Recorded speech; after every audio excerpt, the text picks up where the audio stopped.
Howdy, hey everybody. If anybody is watching, that is. So this is going to be a bit of a repeat of last week's stream. Not literally, as in I'm not going to be re-rolling anything. It's not a rerun. But basically, I say last week, it was Monday, which I've lost all concept of the days of the week. But on Monday's stream, we tried to finish some programming stuff that we were working on, which is all we do on this stream, diminishing it by saying some programming stuff. But we'll get into what we're trying to cover there. And I also promised that at the end of the stream, once we got some stuff done, that I'd actually start playing some video games for once. And that was a lie, because I had other stuff to do in my personal life. So I never got around to that. Today, I've started a bit earlier, and I've set myself up so I don't have to do chores.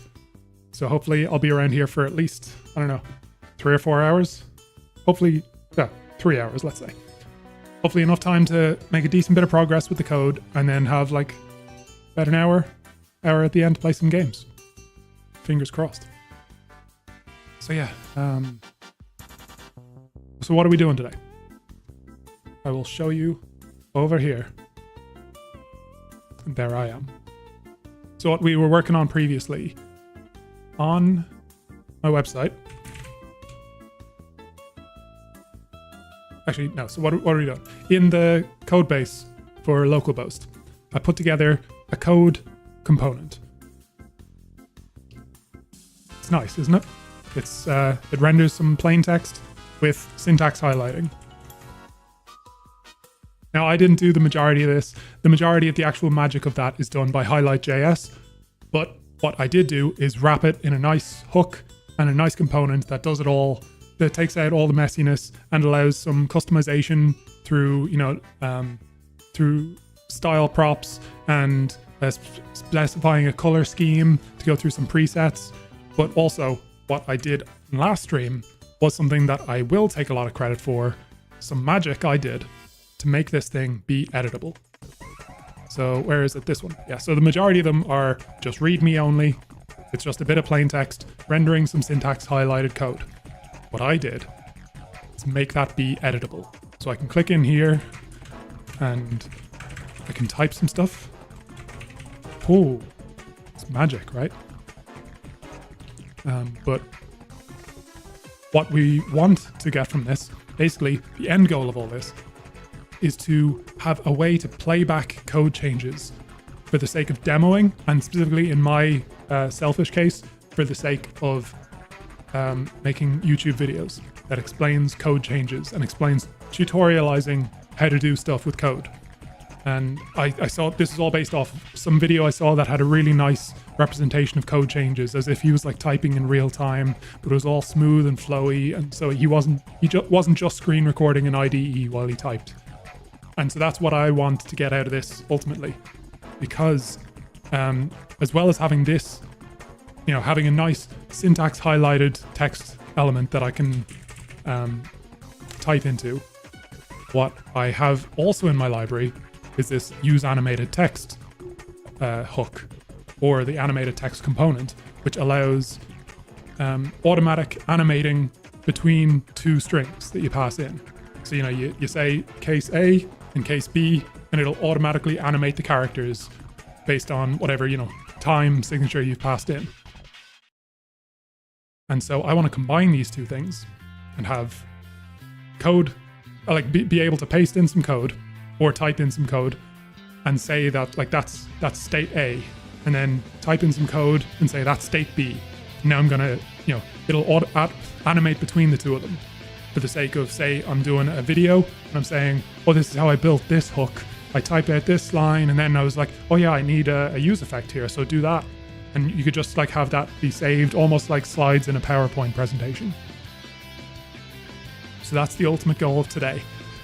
Where we got to on the last few times we worked on this was the realization that that actual use case of having a thing that you can tab through in different PowerPoint style ways is too bespoke to go into the library.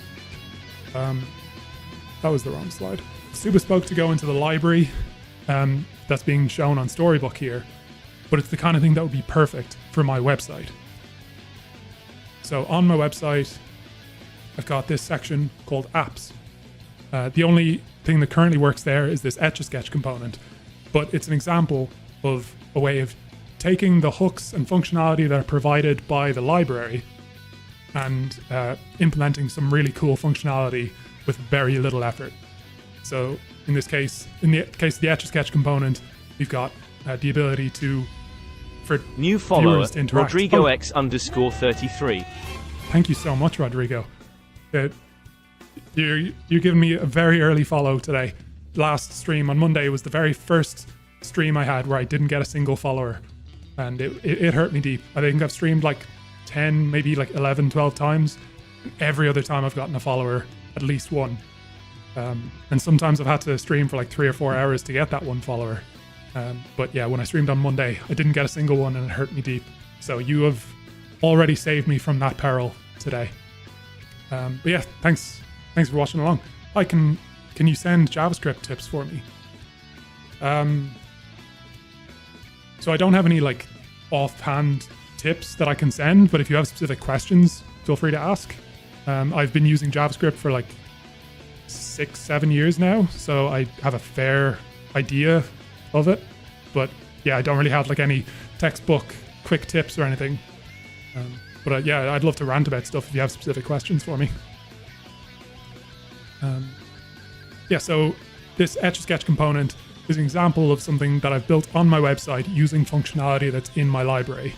And another piece, what I'm talking about with the code replay component that I want to add in, that's something that I think would be perfect to be on the website for my own use, but also other people's use, and also just as a demonstration of what can be done with the library.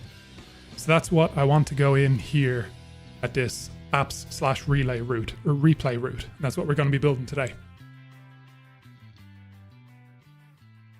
Interesting that your message, Rodrigo, it didn't come in on the chat overlay on the left of the screen. I'm not sure why that is.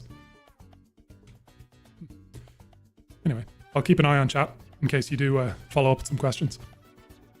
Yeah, so similar to that Etch-a-Sketch component, I'm basically just going to be building some new functionality in here, and we're going to have some fun with it. Anyone watching, feel free to ask what I'm doing or why. This can go over here. You can go here. I've got this Windows Power Toys thing that's meant to be able to automatically set up my windows in the right place, but it constantly forgets which config to use. I'll set it up now again. Power Toys, just so you know what I'm even talking about. So you can see Power Toys, basically like a bunch of pro tools within Windows you can download.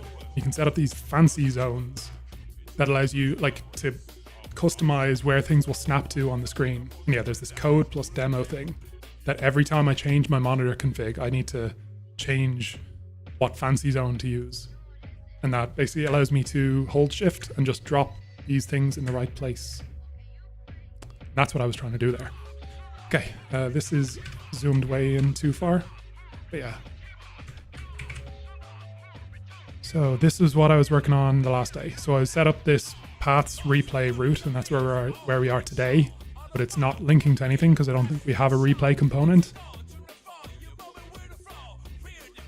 And that's over here, and it doesn't exist because I have not saved this yet.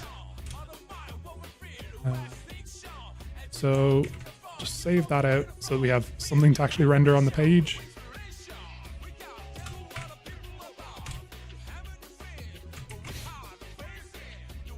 Okay, cool. So we're no longer getting a 404. We're getting the unwrapped little util thing here. So at this point, I guess I'll just stick like a div around this. What's the best way to do this actually? If I can use Mantine since I'm on my website. I don't need to worry about using dependencies, so I'm going to use as many dependencies as I like.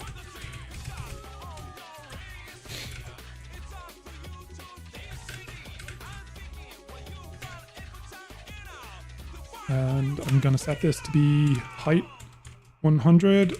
This is one of those things that I always try it And sometimes I think it works, and sometimes it's more complex. My hope here is that this center component will basically just fill the parent. And it kind of has. No, yeah, I think it has. It's centered it, but now the code isn't full size. So I'll just stick this. Can I give this width? Oh, I can give this a style prop, can't I? So I'll give it style, width, 100%. I'm asking questions about like what props I can give it. These are props that I have set up. This code component is from my own library, so I should really know. I'm just going to hard code a string in here so it stops complaining. Weird that that's not working now. Okay, sweet. For some reason it just flashed a 404 while it hot reloaded, but yeah. So I don't know why there's a semicolon just in my JSX. That's what that is. But yeah, so we're rendering our code here. It's getting the color scheme from whatever color scheme we have. And currently we're on dark mode and there's no way to turn that off. I'll need to think about if I want to show the header. Probably not. This is fine for now. So yeah, we've got this. We've got the page set up that is showing our code with syntax highlighting. I think we're basically at the point that we can start chucking in those states. So yeah, this is where some actual UI design is going to be important, useful, let's say. And just, I guess I'll do like a really rough implementation of this. So some good idea, some idea of like how to structure this in terms of like pages would be really good if I had already thought of this. I have not thought of this yet. But yeah, we'll see. I'm just gonna basically go for it. Let's see. So we want to be persisting state here that tracks each of the strings for the individual pages. So it can just be an array of strings. I think that makes sense. So I'm going to just use some state. Page data, set page data. I should say my keyboard is extra clicky today, and I assume that's coming through on the mic. I'm getting a new keyboard like tomorrow, and if I get bored before we decide to move on to games, I've got a little challenge that I could set myself, but it involves coding without making any mistakes and punishing myself if I do. I might leave that to when I get the new keyboard, because I think it'll be really loud with this one, but we'll see if I deserve some punishment. We'll see how many mistakes I make. So I need to give it a default value eventually, say like get persisted page data. I think useState can take a function, I think.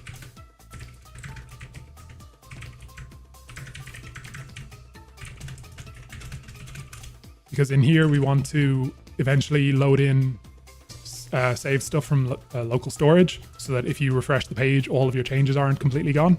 Some sort of like rough auto saving functionality.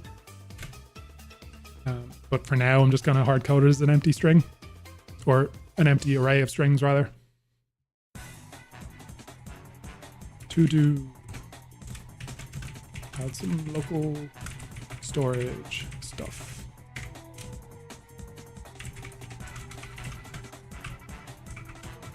Because yeah, for the initial state, we want it to just be, maybe down the line, the initial state should be like an actually pre-filled thing that says like, type whatever you want in here, like have the tutorial be on the initial data. I'm just gonna stick a to-do about that. To-do maybe have default the useful placeholder. And so when we first get onto the page data is going to be an array of strings. Is TypeScript able to infer that? It is. Okay, it's inferring that it's a string array. Sweet. So we also need to know what page index we're on. Const page index, set page index. equals use state. This is something, if it gets kind of complex, I might switch this to be a reducer, which a reducer sort of combines all the parts of the state that's in the component into one object with a nice interface for interacting with that object. For now, just having two pieces of state value isn't too complex, so we'll just stick with this. Get persisted page index. And I'll set another skeleton function there.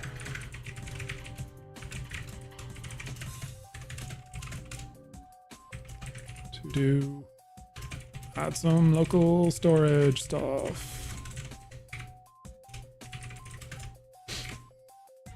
I also need to make sure to do make sure index is less than page data size somehow. That could be something that we don't necessarily need to know at this point, and we could update it down here, maybe in like a use effect or something, like if index is beyond the array size, update the index. Could do that, or we could just put it like kind of a wrapper around sort of like a guard when we try to use the index to make sure that it hasn't exceeded the bounds. Probably go with the latter for now, just because it's easier. So right now we're going to be here with an empty, or with an array with a single empty string and page index being 0. So what we're going to do here, animated text is now, actually that needs to come from this. So this is where we're actually going to be using this page data. So the string that we're going to be animating is going to be page data indexed by page index. And now when those values change, the string passed into this hook will change, and that will automatically animate between them on subsequent renders. So I think that makes sense. And now really all there is to set up the buttons and actually be able to write back to the current page data. So I think I can make this editable. And that doesn't exist yet because even though I added that functionality to the library, I haven't rebuilt the library since. So I'm gonna just rebuild the LocalBoast library locally, which updates, should update my local website build because it uses that as a dependency, but I'm just getting a build error. So let's see.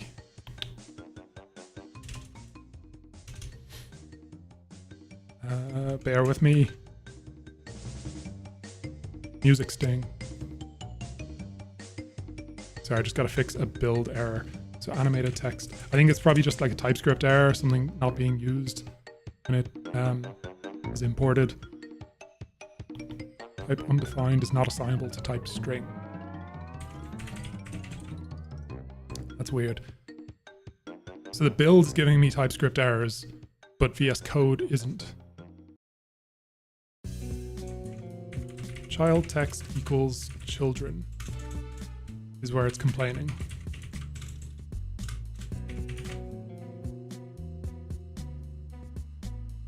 Child text is a string, children is a string. And what's it saying? Type undefined is not assignable to string.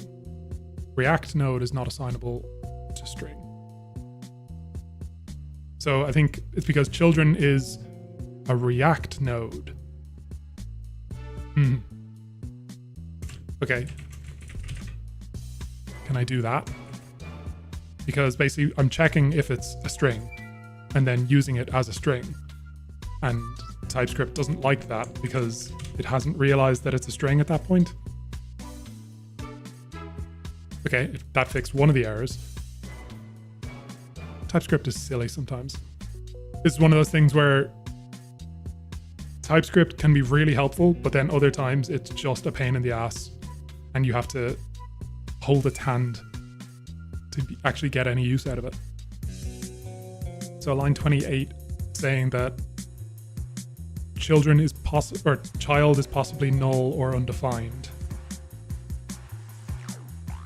So it's saying just this thing. Yeah, so I guess if I just put a optional around it, child.toString, otherwise just return the child directly. And I'm going to filter out falsy values. And at that point, I now need to probably cast it to be a string array. More TypeScript fun. As string array. Now I'm joining them. So that should hopefully fix that error. Come on, come on, come on.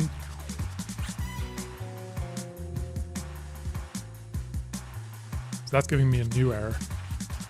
Object is possibly null or undefined.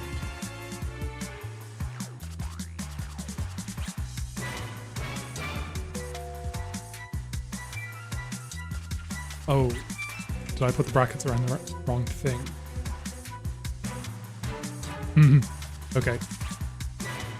Wait. Oh god, I'm so confused.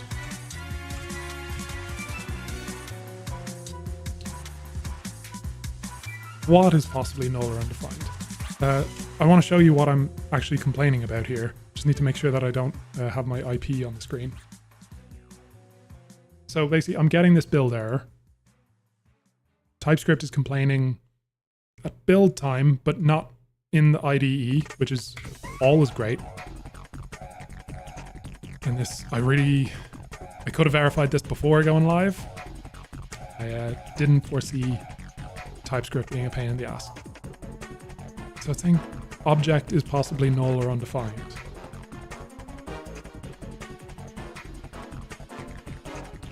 Oh, shite. Okay. I'm doing a bad thing here. Yeah, I shouldn't be iterating directly over the children. I should be saying children.map children. Yeah, because React is weird with that. You need to, if you're iterating over children, you're supposed to use this children wrapper, I think. I assume that's still the way you're meant to do it. But that is actually what I'm doing up here, and it's complaining about it. So I'm mapping over children. Each child, I'm saying if it is truthy, call toString on it. Otherwise, just return the child and filter by truthiness. And cast it to a string array and then join it. So why would it have a problem with that?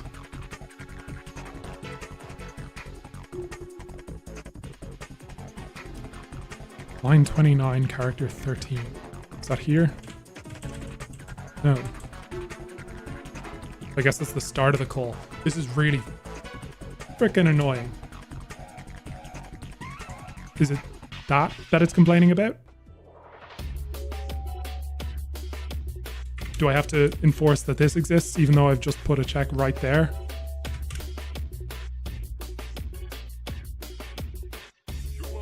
God, I fucking hate TypeScript sometimes.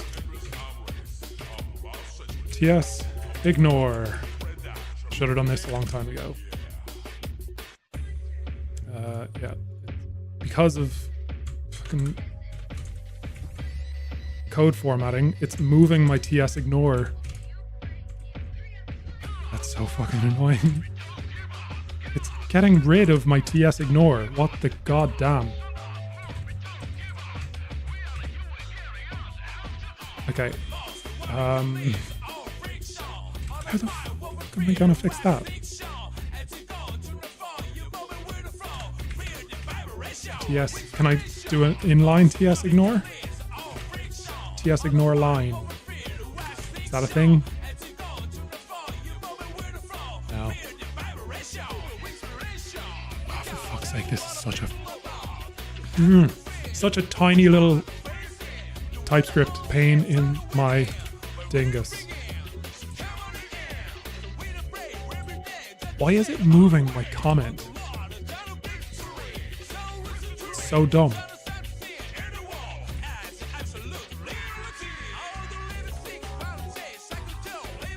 Okay, I need to see, is there a way to do a goddamn inline TS ignore? Ignore, same line.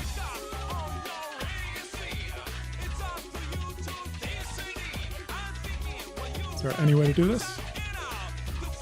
No, they just don't have that functionality.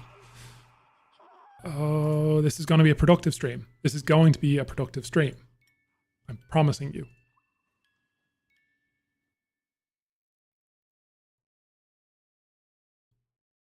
Yeah, that guy joined chat, followed, and then when I didn't have a good answer for him, unfollowed, I think. Because I'm still at the same follower count at the start of stream. Can't win everybody over. But the fact that his name is lingering on my screen, that hurts.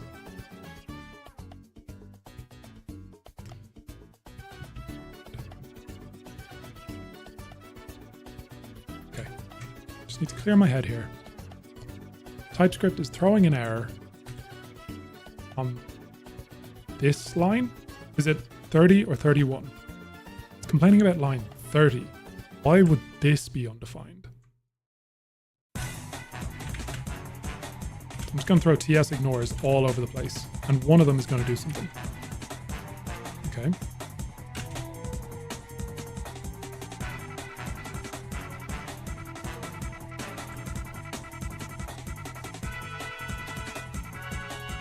Is it honestly saying that the children module might be null or undefined? Because that's simply incorrect.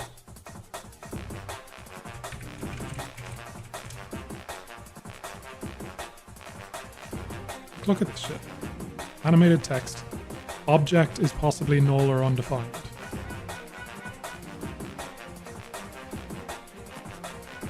It's... Okay, I just need to split this out. I need to split it out into individual pieces. Because doing it all at once, it's auto-wrapping in brackets that are breaking my TS ignore. So I'm just going to do the individual bits here. So maybe if I do this, I'm going to go child text is equal to children.map, pass in children,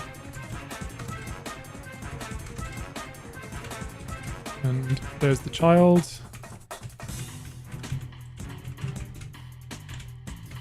Okay, and now we're working off a function with a body block, and so it's not going to need to wrap pointlessly.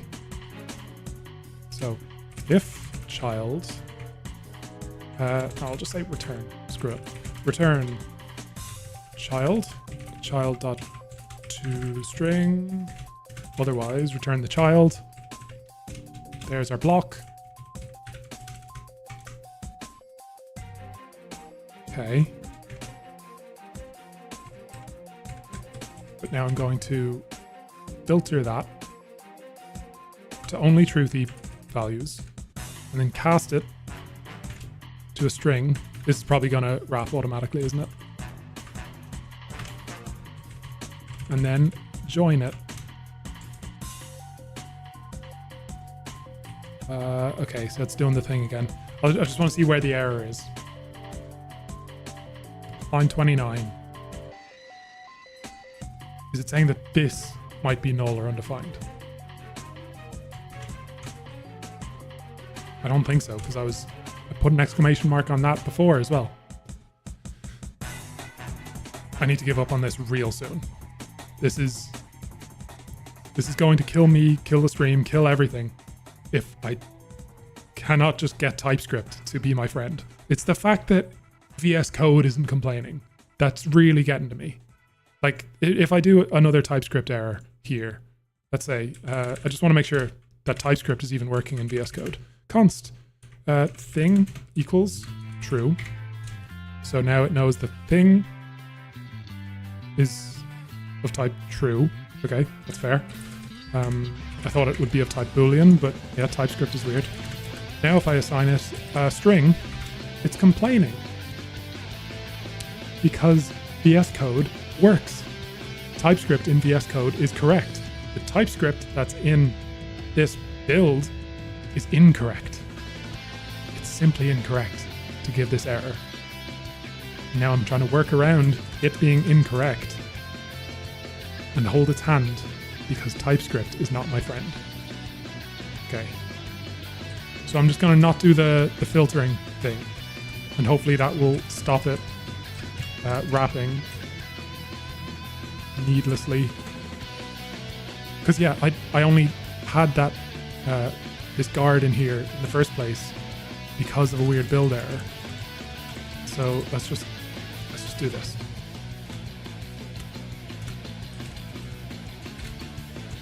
There, make it optional. And then get rid of the cast and have the join on a new line. Cool, you're happy? He's happy. Is he happy? Object is possibly null or undefined. Line 28. Why are you doing that? Come on. What if I... Okay, I should be able to actually TS ignore this now though.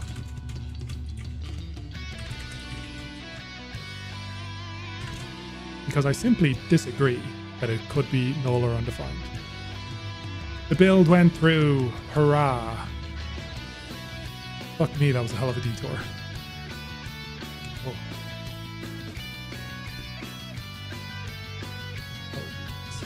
Setting up my projector, the teleprompter, sorry. Chainsaw Chody, you're back, you're with us. Child text equals all of my chats. Yeah, there's what's up, LocalBoast? Yeah, not much. I determined to get this thing finally done today. Was making some actual progress, got the component showing on the screen, and then instantly just hit a build error that detoured me for like 15 minutes. But that should be done. The build went through. We're all good. So today, Jody, we should be doing hopefully what I was aiming to do on Monday, as in get this component fully working, which I need to get fully working because I need it for some videos I'm working on. Basically, I've got 3 YouTube videos filmed talking about just React in general and also my library, and they're more or less edited, but I need a shitload of like code overlays of like, this is how this works, this is how use effects work, all that stuff. And to get that rendering nicely, to get it to look how I want, I need this thing built on my website. So that's why I'm determinedly trying to finish that finally. And so yeah, I'm hopefully going to get that done in like an hour or so. And then we're going to try some video games. I promised that the last day, but I had some chores to do. I had promised to go get ingredients for dinner and I just didn't. And so like 6:30 came and my girlfriend was real mad at me. So today should be set up to be around here for a while and hopefully actually try some video games. Build errors. Nice. Also new stream room. Yeah, I moved in here a few days ago. Basically, I'm now in the bedroom, which sounds like a downgrade from being in the living room. But for me, it's a massive improvement because in the living room, I felt kind of exposed because the pets were around. I was next to the big window where people could see me if I wanted some actual decent lighting. And I felt really bad about using the living room. It kind of stopped me from streaming because it's like, if I'm gonna stream, I have to kick Rosie out. It's like, okay, Rosie, get in the bedroom and stay in there for the next 3 or 4 hours. Which, like, she had her desk in here, but it still felt mean. So yeah, hopefully be a lot more productive and a lot more willing to stream in here. Also happier with the setup because I could actually mount my hex lights back there. I got my standing desk working, so I'm more agile, more energetic. So yeah, I'm feeling good about the new setup. Thank you for noticing. Totally get that. Streaming helps if you have a dedicated room for privacy. Yeah, I've only got like 6 more months in this place before our lease ends, and we're definitely not staying here after that. So we're thinking of switching it up to more of like a house somewhere a lot cheaper than London. Somewhere that, like, you know, rent in London is insane, where like this 1-bedroom apartment, I think for half as much money we could get a 3-bedroom house somewhere else in the UK. So I think that's kind of what we're thinking, and I'm really looking forward to that because I'll be able to have like a dedicated office and one that's not even a bedroom. So that's what I'm holding out hope for. But yeah, happy to have you. Local house upgrade. Oh yeah, if I haven't completely burnt out by then, I'll find some way to make content out of it. But yeah, okay. Back to productivity. Here we go. build error is gone. Let's see if I can start using the stuff on my website, and I can. Cool. So the whole point of doing that build was to be able to use this editable prop, and now that's working. And so I can type in here, oh, that's a bit broken. Let's see, will this start working now? Const test equals thing. That's weird. Okay, maybe it's just because of the scroll thing. Basically, I don't remember if I finished this on stream the last day. I know I was working on it before, but I got my code component with syntax highlighting. I got it to be fully editable, and I'm really happy with it. I've got it here, so you can see it's like syntax highlighting. I was just zooming in for you. Syntax highlighting, and like I can even type in what I want here is true, and you can see the syntax highlighting is kicking in line. Fucking psyched about this. For some reason, it doesn't seem to be working on my website, so I need to figure out why that is. It might just be because of the size, the layout of this. But I won't worry too much about that, because what I'm doing is setting up the page data, being able to interpolate between different states. And yeah, this should be good. Okay, so we've got it editable, and now we need to pass in the onChange prop so that when we do actually change what's on in the little IDE, little code editor thing, that it updates the current page data. So let's see, I'll make a little callback for this. Const onChange current page, new string, type string. And what this is just going to do is set our page data, take the current. Oh, I should also say now that there are definitely at least one people watching. The keyboard, you may notice, is a lot louder than previous streams. So I'm changing up my desk setup a bit. Previously, I had two keyboards, one for my streaming PC and one for my laptop where I do the coding. And the really loud, clacky keyboard with like clicky cherry blue keys was connected to my streaming PC, so I never really had to use it. But I've upgraded to a fancy mechanical keyboard with like cherry MX, or not cherry browns. Some browns, I can't think of the name of it. The name is gone from me. But it should be real nice, relatively quiet, and I'm looking forward to that. That's coming tomorrow. And I've sold one of my other keyboards. So right now, we're temporarily using just the loud as fuck keyboard, which I've verified is definitely coming through on the mic, so sorry about that. Just know that I know that it's loud, and it's a feature, not a bug. So, okay, in our callback, we're calling set page data, so that's going to give us the current page data.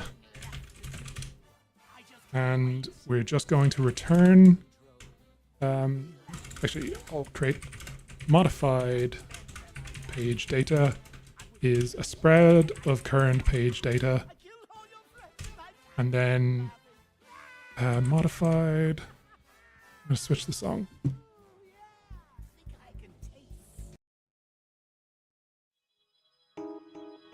Okay, a bit more chill.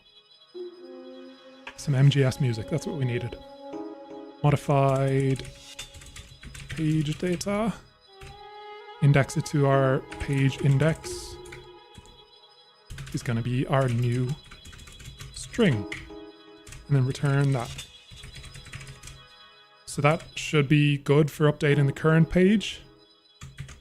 Pass that through here. Cool.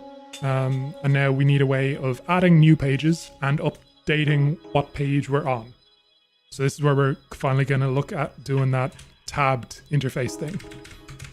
So I'm just going to put a stack here, a Mantine stack, giving us some verticality. Under that, I'm going to put a group, giving us some horizontality. And now I'm just going to stick in some buttons. I'm not going to worry too much about how this looks. For today, at least, I just want it to function. So what do we do here? We want to generate a button per page that we've got. So I guess we can just loop over page data.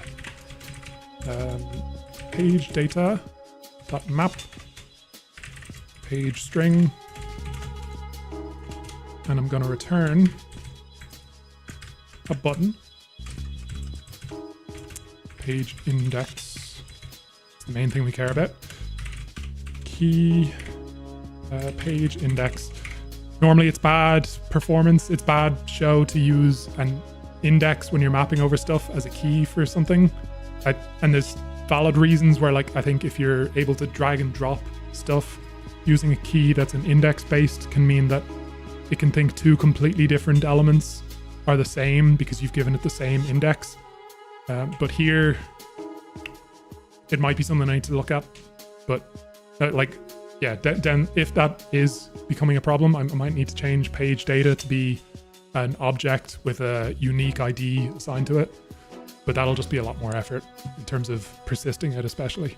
So we'll just see if that gives us trouble for now. So I guess the button content will just be a number, the page index. And I'll make it page index +1. We're not going to zero index this shit.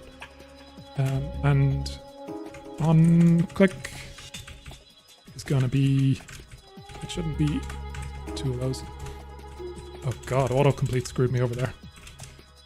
So when you click one of these buttons, it's going to set page index to page index. This is the same. I'm reusing this variable name. I should not be doing that. I'm just going to say index. It's no better as a variable name. In fact, it's probably worse. But at least it's not conflicting with an existing variable. So that should, okay, cool. So when we're on a page, it shows that. It shows a button with that number. What I should do is make it disabled if we're already on that page. Is index is equal to page index. You know what I'm going to do? I'm going to rename this stuff to active page index. Active page index. And set active page index.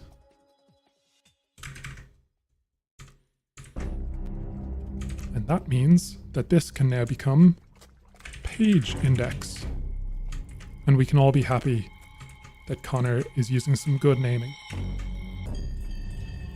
Cool, so the button is disabled if we're already on that page. So we get some visualization of what page we're on. I like it, I like it. Now we just need a way to add more pages, which should be nice and simple. After we loop over these, I'm just going to do another button. On click is going to be... what am I doing? What am I doing? I guess it can be nice. I'll make a standalone function for this, just because it's a bit of functionality. We probably don't want to be defining it all inline. Const on add new page equals this, and what I'm gonna do, what I talked about before, was that each new page should copy over whatever page we're currently on. I think that makes sense. And it probably makes sense to, if say you've got 2 pages and you're on page 1 and then you add a new page, would we expect it to add at the end or after the page you're currently viewing? I think because the new page button is going to be at the end, it should probably just inherit from the previous state. I'm thinking these are all questions that I should have asked myself ages ago and answered for myself ages ago. But for now, we'll be happy with whatever we land on. So when we add a new page, we're going to call set page data, which gives us back current page data. And then we're just going to return an array that is a spread of current page data and a new value, which will be the final value of current page data dot length -1. So when we add a new page, we're gonna write over our local state of page data with the current value, but with an extra one at the end that's a copy of the final value. That makes sense to me. Makes sense to all you? Good. And I don't think we ever need to disable it. Cool. So we're on page 1, so that's why it's disabled. If I click new, adds a new page. We're still on page 1. We should automatically switch to the new page. How will we do that? I guess we can... how would be a good way to do this? On add new page, switch to the new page. So over here, you could say set page index, set active page index to be, I think this is done inline. So if I say page data, new page index, I'm just going to leave that there. Here, I'll say new page index is equal to current page data dot length. And then here, I'll say new page index. Is that music a bit loud? Probably a bit loud. But I'm not being that interesting anyway, so it's fine. And it's complaining because it doesn't think this has a value. If I say it's a number, yeah.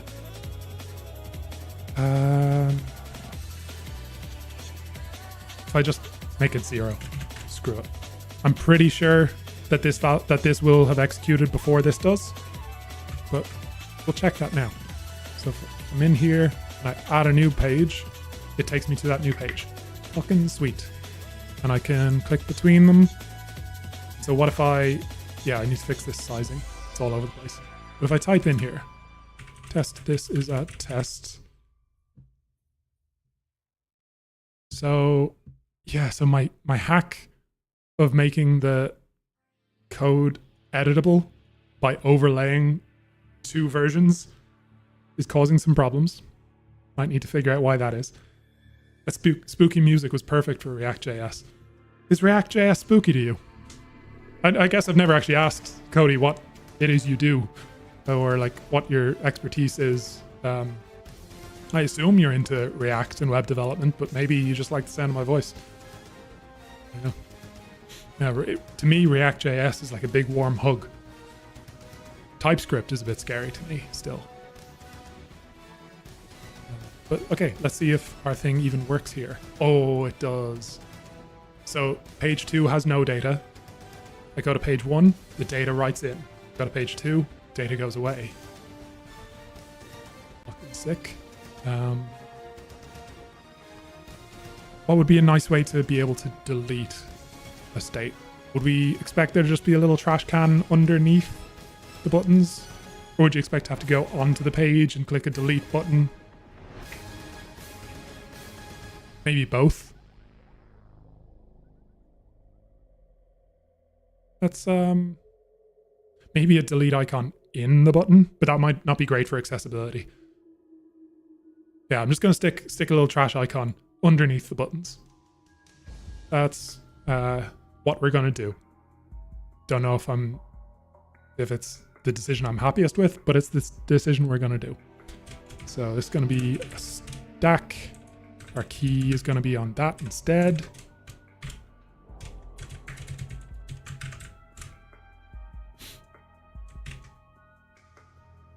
And inside here, we're gonna have another button, and I'll make this one subtle variant, which I think means it will just render it, like it won't do like a border and the background color. It'll just do like an icon. Actually, Mantine has a way to do that fancily with like action icon. Action icon. With the subtle variant.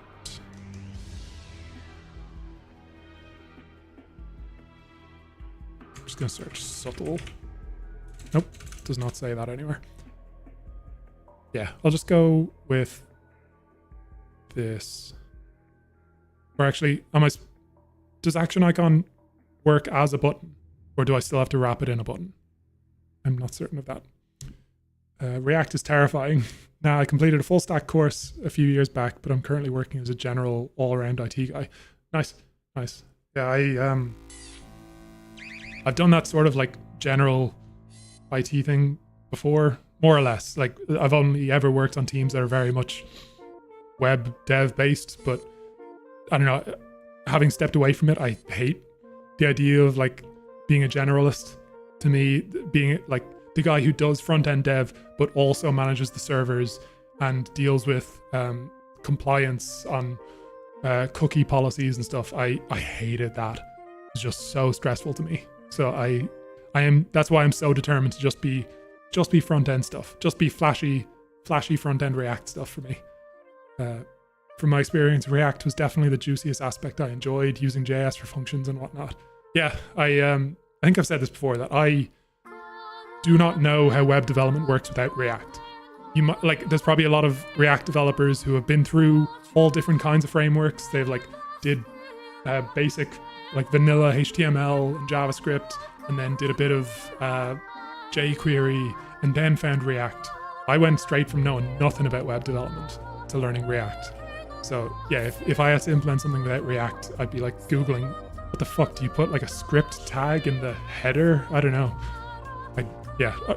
I know how React works, and beyond that, I have no idea how websites are constructed.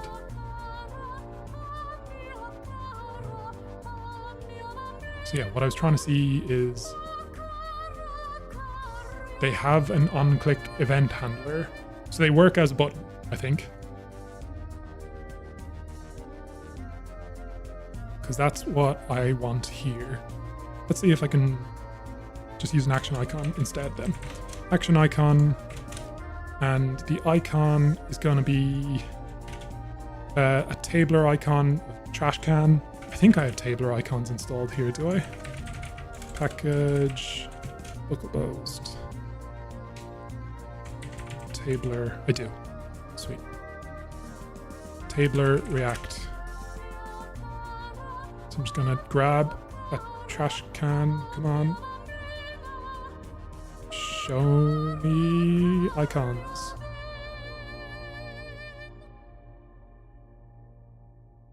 How do I search?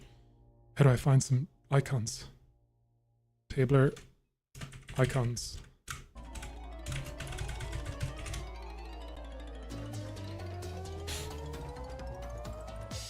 Oh, I always forget to do this. What I really ought to do is...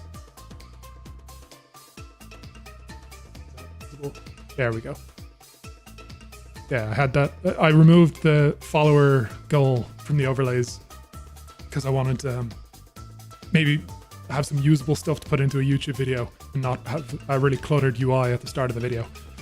But screw it.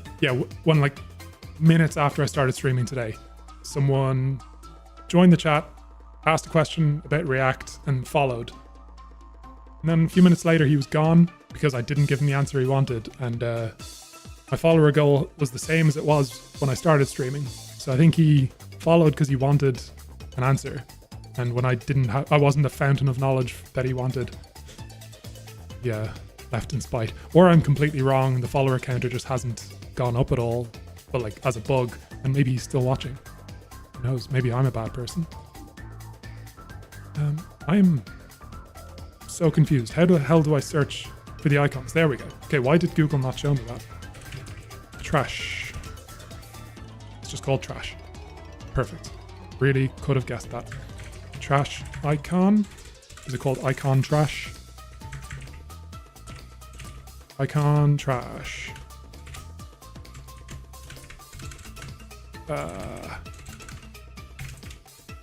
Icon trash. And I think I can put an on-click handler on this. Aha. See, I thought my keyboard was double adding brackets. But then I switched keyboard and it's still happening. So I think I think either I'm to blame or VS Code is multiple adding shit. And yeah, damn. I was really hoping that was just my keyboard being faulty. But I guess it also means because I'm selling that keyboard, hopefully it means that I'm not selling a faulty keyboard.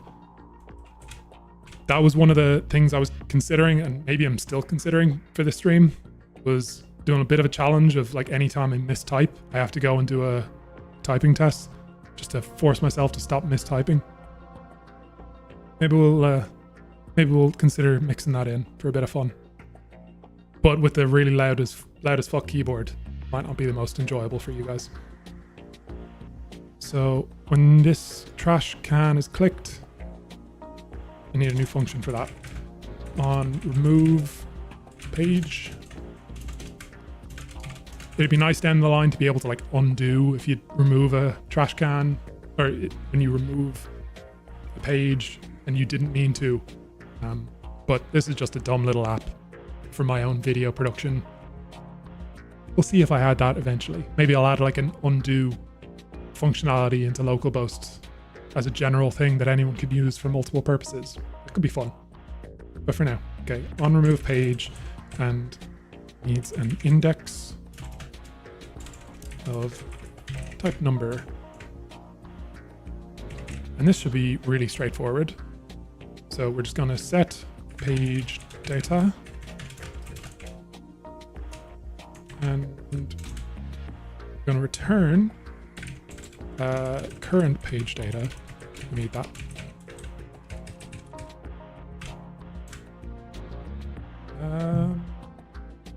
So what's a nice way to do this? This is one of those things that anytime we worked on this before, there's like a locally defined function that helps pluck an item out of an array that uses like multiple splices. Actually, is array splice, I think.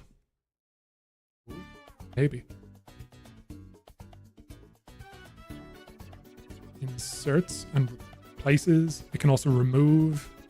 Yes. Okay. So we can use splice. Oh, splice mutates the input, I think. Yeah, it does. Okay. So what we're going to do is we're going to duplicate this. Const new page data. Current page data. New page data. Dot splice index 1. Is that how that works? Let's test it. Whenever I need to test how functions work, I just go into just any random browser window and start typing shit into the console. Const thing equals 1, 2, 3, 4, 5. Thing dot splice. If we want to remove index 1, let's use a different number. We want to remove index 3, which will be the number 4. Make it bigger for anyone who cares.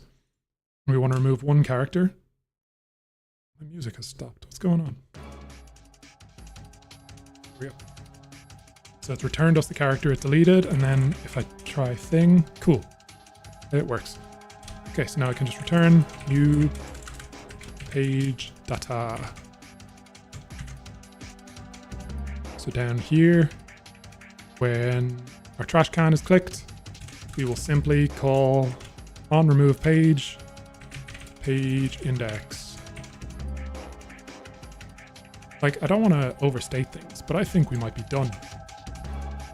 The alignment's a bit fucked. I'll see, stack, that's here. That's gotta be align items, center. Cool, that's centered now. Action icon, I want to make it red. Color, red. Okay, we're getting there. Variant, white, outline, subtle. Isn't that exactly what I searched for? I thought it was. Variant. Maybe I just misspelled variant. Subtle. Cool. Now we've got a very pink looking trash can. I don't know.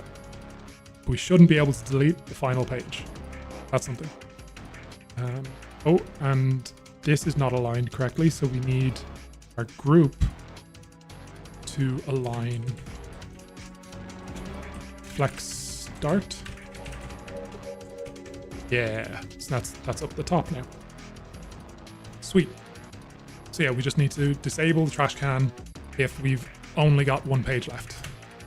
Disabled if page data dot length equals 1. We good? Still haven't figured out why the code editor isn't working.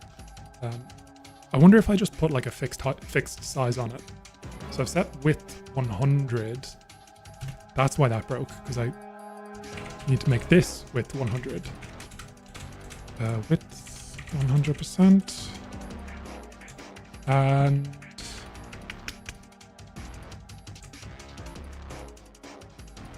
let's see. I don't know. I'll make it 80%, just so we have a bit of a border.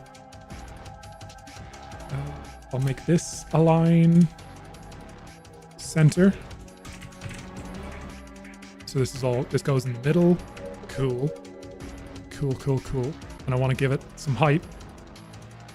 So code, I'll make it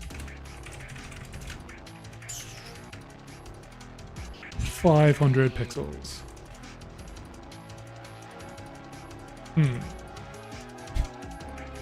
Okay, we are zoomed in massively. I don't know why it wouldn't be filling. I guess that's just my code element being broken. I need to figure that out. But I guess we can make the code, the syntax highlighting piece work later. Does this actual interpolating between pages thing work? So let's say const my thing equals this. Yeah, it's so weird the way the overlay is completely fucked. But yeah, so that's there. I create a new page and it copies this over. And I go to new line and start typing const my other thing. Oh my god, my syntax is completely messed up. Test. Okay. So now I can interpolate between two code states. Sweet. I think I probably should have just grabbed some actual code, right? Let's see. I'll stick this in. I'll delete page 2. Ah, it worked. But it had me on the wrong page. I forgot to do that. So when I remove a page, I need to do the same thing as this. New page index. Down here. What do we say?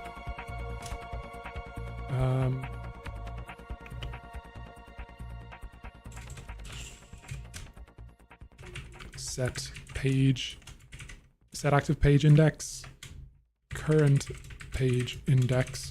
Right, so that's what we'll say. What we'll track here is what the new max index is. New max index is going to be new page data top length -1. So then here we'll say we'll set our active page index, we'll check what the current one is, and we'll see, does that index still exist? If so, just leave it at that. Otherwise, go to the max. I think that makes sense. Don't mean to interrupt the flow, but what does the ... mean in const new page data ... So that's shorthand for, that's called the spread operator. So it works on both arrays and objects. So I'll zoom in to be extra clear about what I'm saying. So say if I have an array that's, 1, 2, 3, 4, 5, const r equals that. I can then say R2 is spread of R. And basically that's saying that whatever is in this array, dump all of that into my new array declaration. And it allows us to like add stuff on. So we can say like R2 is the spread of R and some other stuff. So that'll be, you know, that'll be that array, and R2 will be that array with these other things. It also works with objects. So we could say obj equals test true, and we can spread in like obj2 is ... obj, and extend that if we wanted. Other test false. Yeah, it's just really useful, really handy shorthand. It's also very similar, but to confuse things even more, because I love to confuse things with extra information, there's also a thing called a rest operator. Maybe I'll just see if there's a good explanation of that, rather than trying to come up with my own one. So basically the rest operator is also 3 dots, but it's basically a way to like collect everything else. So that you can use it in like arguments, where like if you've got variable number of arguments, you can basically collect them into one thing. Or you can also be like, if you've got, so where are we saying? Say we've got our obj is A1, B2, C3. We could say const A the rest is equal to obj. And what this is going to do is it's basically going to be, it's going to dissect this thing, collect A out of it, and then do the rest into a new collection. So basically the rest thing will have attributes B and C. So it's like they're called rest and spread operators with very similar uses, but slightly different circumstances. Yeah, hopefully that both explained it and confused it more, because that's my goal in life. What was I actually working on? Oh yeah, page stuff. And yes, I was down here. I was saying if current page index is greater than new max index, just use the new max index. Otherwise, use current page index. So what that means is that, say we're on page 1. Actually, I'll add a few pages in here. So we're on page 2 and I delete page 4. We're good. We're still on page 2. But if we're on page 2, or if we're on page 4 and I delete page 4, then now we're on page 3. Sweet. I've learned more just now than in my year at coding bootcamp. That is genuinely very heartwarming. I really appreciate that. Especially because I think I mentioned earlier, I'm editing like 3 videos where I talk about React stuff and my understanding of some intense React things like hooks and class components. And it's like 10 minutes of me talking about React. And I'm like, I think this is informative and interesting, but I don't know if this is going to be useful to anyone who doesn't already understand everything I'm saying. So yeah, hopefully I'm at least a little bit understandable.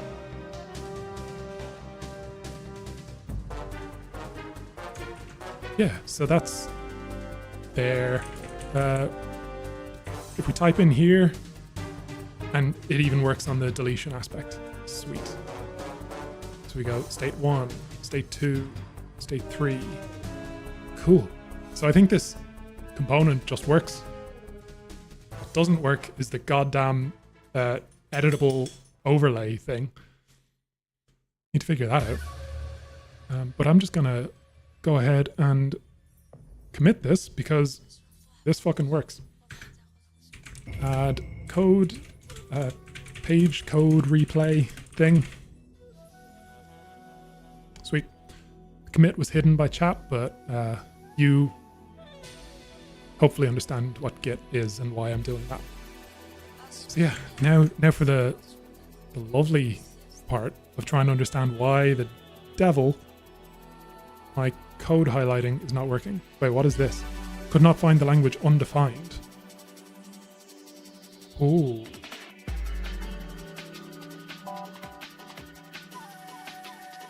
Did I forget to load or include a language model? What do you mean?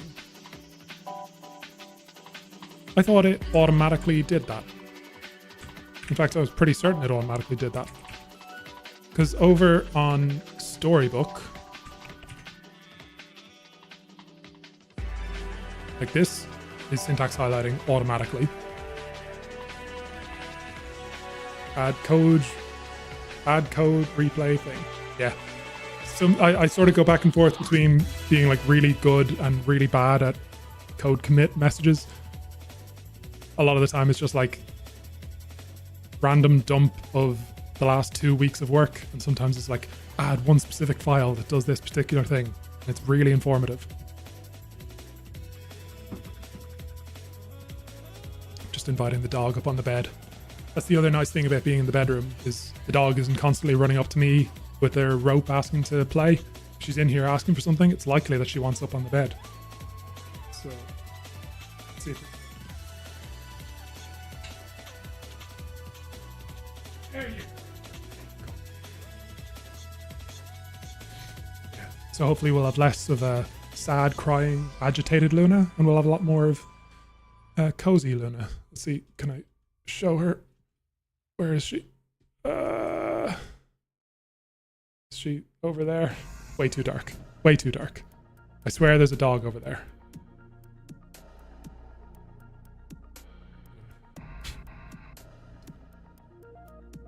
Yeah, so why in the hell are we passing undefined as the language? I don't even know if there's anywhere that we're specifying a language. Because like it would make sense if there was just like a prop that defaults to a specific, or like can be undefined, but we're explicitly providing an undefined value.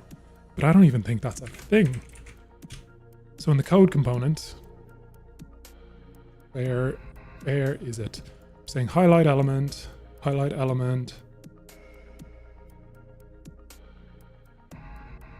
And the element we're updating, or that we're highlighting, is this code tag. And we're not specifying a language on it. Highlight element. Use syntax highlighting. I'm just trying to look for anywhere that we've actually specified a language. And I really don't think we have. I could maybe just add that to like default to JavaScript. Because again, for this library, it should be language agnostic. So you should be able to use it for other languages. For my own case, it's always going to be JavaScript. But we want it to work in the general sense. And that's something that I need to actually add to my use syntax highlighting. Is that like I've made it extensible with different themes and stuff, but I haven't made it extensible with different languages. So yeah, I'm just going to inspect these dang DOM elements and see what the devil's going on. I'm trying to curse less, if it's not clear. Gosh darn code element. So I'm actually saying language undefined. When the hell?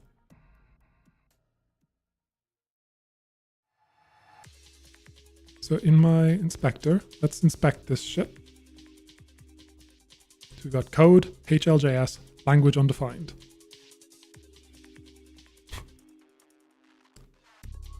Connor said it best. Oh, have you clipped me? What's this? Could not find the language undefined. Oh, wait, what is this? Could not find the language undefined. Oh, it's so minor, but people clipping me, it just makes me feel like fucking celebrity. It's the most minor thing ever, but yeah, really appreciate that. Thank you. So yeah, I made this smaller, so now I can inspect it, hopefully. and try to understand. Like, am I just completely missing the part where I'm specifying a language on it? So the code tag, I'm giving it code props class name. Am I specifying a class name on this? No, I'm not. Is highlight.js adding its own language undefined prop? Because this thing, I don't know if you can even see it, I'm covering it. It's like my code prop says class HLJS language undefined. That's not something I've added in. My favorite coding meme. Am I becoming a meme? Is that what you're saying? Pass that around. Oh, why is this not working is equal to how is this working? Yeah, that's like you were talking about, like React terrifying you. That's terrifying to me. Is when things start working and I have no idea why, and you spend the next 20 minutes trying to make it stop working, because at least then things make sense to you. Oh, YouTube chat's coming in. Hello, are you a master in React? I am so beautifully humble. I would never say I'm a master at anything. What I will say is that I've used React professionally for 5-6 years now, and I know a good amount of React in the niche that I have used, as in front-end stuff and hooks, and yeah, I'm pretty good with React. That's what I'll answer. Yeah, I can't. Eli? Is that what it is? Yeah, happy to have you. Thank you for watching on YouTube. No one ever watches on YouTube. Basically only ever stream to YouTube because they save the entire VOD and Twitch doesn't. But yeah, either way, thanks for getting my metrics up. Happy to have you. So I guess, could I just give it class name? What am I doing? Class name is language JavaScript. Is class name not a prop that I've added? Thought it was. Oh, it's in code props. Code props. Because this isn't the solution that I want. Like, I want the language to automatically detect, or, you know, not have to be specified like this. But I just want to see, does this fix it? And get rid of that. So in theory, okay, yeah, it starts working now. So it's passing through language JavaScript, and so that actually gets to the code tag. Yeah, I don't know if you can see that. Ooh, you can see that there. It's actually saying language JavaScript, and now highlight.js is working. Really weird. Yeah, Nile, or if I'm presumably pronouncing it wrong. If you're still watching, feel free to ask any questions you have about React, or I don't know, talk about your own experience with it. Happy to hear what you have to say on it. Are you looking for a master to teach you in the ways of hooks? Because I've got some YouTube videos cooking that this component is actually going to help me make those videos. So I wonder if I refresh the page, that's going to get rid of all my work, but will it actually start making the syntax highlighting and the overlay piece work nicely together? Not really. Equals true. That just doesn't work, but test thing. Yeah, okay, so what is going on here? Basically, for context, I have made, chat's going to be blocking that, isn't it? I've made this editable syntax highlighty piece work by overlaying, that's annoying that I can't keep it on screen. Need to make that work nicer. But I made this work by, you can seemingly, as far as I could tell, you could only syntax highlight like plain text. Or rather having, sorry, I need to correct myself there. You can only have editable text if the actual contents are a plain text string. I tried to have highlight.js. Basically, the way it works is you give it a plain text string and it outputs some HTML that chunks up the words into individual tags so that it can apply nice styling to it. But that means that you can't just have that inside of a text area, because the text area no longer receives on-change events because it's all individual tags. And so what I found, a way that actually worked, at least it works on Storybook, over here, is that, oh, I'm scrolling where I shouldn't be scrolling. What the hell? That's funky. The way this works is I'm overlaying an invisible text, editable text area on top of the read-only syntax highlighted piece. And so yeah, okay, the scroll is broken on that. That's annoying. But yeah, you can see what I'm selecting is actually different from the syntax highlighted area. And for some reason, when I include that on the website, they are just not lined up at all. So I've got my code here, and I've got the text area here. For some reason, they're just not lined up whatsoever. Let's see if I make this no longer transparent. Oh, the font is different. Genius. So yeah, on my website, I've set it so that all code elements have a specific font applied and everything else should have a different font applied. But because the overlay piece is not inside of a code element, it's getting a different font. So let's see if I can just make everything inside of the pre-tag. Get the mono sizing. That's something that I need to consider, that like this just won't work anywhere else that doesn't have the same font in the two different sections. That I'm going to need a longer term solution for that.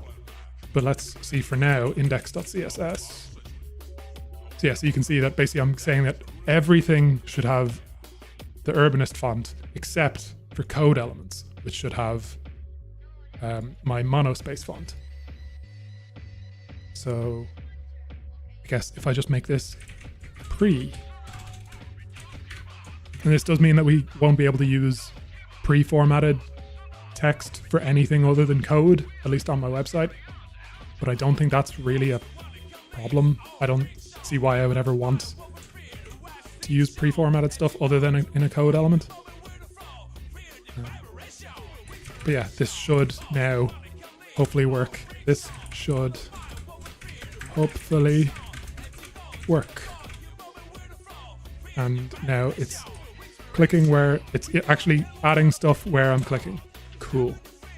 It's a bit of a mindfuck gone. Mind. Fuck. And now I can add a new page and add some stuff in. Const stuff. Mistype. Oh my god, I am mistyping horrendously. Equals mistype. And now I can interpolate between these two.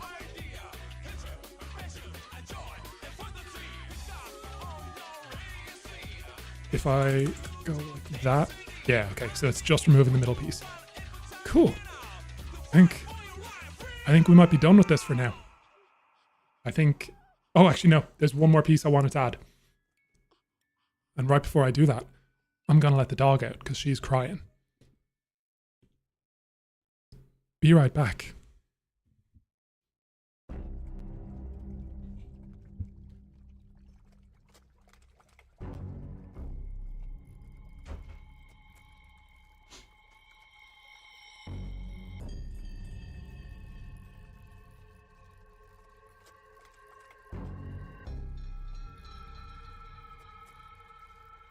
And we're back. Oop. Mic's down there. And we're back. Yes, there's one more piece before we move on to some more fun stuff in the form of maybe video games for the first time ever. First person to ever play video games on Twitch, believe it or not. Or at least, certainly my first time. What I want us to do for this thing, because I think this bugs and all, like weird resizing being broken, I can at least use this to screen record and stick this into my videos because I need to show some code in my videos. There's one thing that's missing from it. I want to be able to put a color picker to change the background color of this text area, because I don't want to just be beholden to using this gray background in the video. I want to be able to put like a green screen, or because there's green here, maybe I want to be able to choose a custom color. And so like, if I screen record this with a blue background, let's say, I'd be able to key out the blue background and overlay this on some video.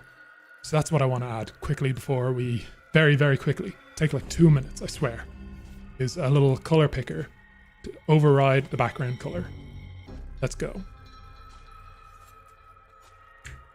Hang on, I'm going to say that again, but I'm going to cue up an intense song.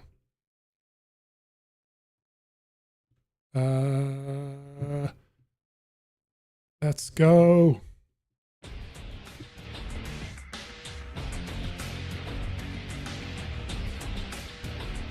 Deer in headlights. I don't know what to do. Okay, replay component. I'm going to take this time while I figure stuff out. If anyone's watching, and it seems that there are 3 people watching on Twitch, if anyone's watching and isn't following already, it would literally make my day if even a single person followed, because I have a bit of a streak going that was broken on Monday, but I'm desperate to get at least 1 follower per stream to make myself feel good. Background color. New follower, WLC Tech. It's that easy. All you have to do is ask. I don't know why my overlay is all the way over there though. But at least the TTS worked. Thank you so much for the new follower. Follow WC Tech. Yeah, goddamn, I need to just start asking. It's like at the end of a stream a month or so ago, I was going off. Someone asked when I'm going to be streaming again. I was like, yeah, I'll post it on the Discord. Oh yeah, by the way, I have a Discord. And it was the first time I'd ever mentioned it. And then suddenly 2 people were on the Discord. So I was like, God damn, I need to be able to promote myself more. Yeah, okay. Set background color. So what I'm gonna do is I'm gonna default this to null, because if it's not set, I want it to just be whatever background color is actually in the theme.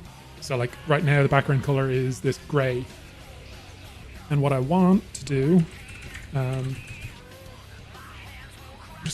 going to figure out what type this needs to be after I add in the input. But let's see, does Mantine have a color picker input? Let us see that, because I know there's like a built-in HTML input for color picking. Color input. Ooh, it does work. Sweet. Yes, I'm going to grab this. For context, I've probably explained this a bunch of times. My library, the LocalBoast library, where I'm adding a lot of the core functionality that is being demoed on my website, that library has no dependencies. I'm building everything there from scratch. But on my website, where I'm showcasing these things that the library does, if I need some UI piece, I tend to just grab it from Mantine. Mantine is a UI library that I'm just familiar with. So like in the case of a color picker, that's not exactly something that I want to add to my library, because it's not like a unique flashy piece of functionality. It's just sort of a pre-existing thing that's just, it exists in a million places. And especially on my website, I'm just going to use an existing one. So that's why I'm going to Mantine for this. So I can it's just that easy. Stick that in here. And I guess, let's go. This is gonna be background color and set background color. And I guess I'll put a little trash can icon beside it so that we can clear the background color if we just want to go back to the default. So let's go there, align, center. And it's complaining now because the type is wrong. So the background color is going to be of type string. Sweet. So we're going to say in here that this state value is of type string or null. And we're initializing it as null. Okay. I went with null because I prefer using null than undefined because it feels a lot more explicit, feels a lot more deliberate, because undefined things are just undefined by default. But in this case, Mantine is expecting it to be a string or undefined, so I'm just going to keep it at that. Cue up a song. Come on. Less sad song. Come on. There we go. Yeah, so that should be working, and I'm not even going to test it. That's how confident I am. I'm just going to roll on and add in this action icon to clear the background color.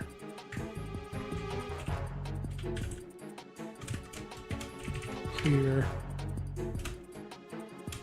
I'll just say reset. And on click, this is just going to reset it to null.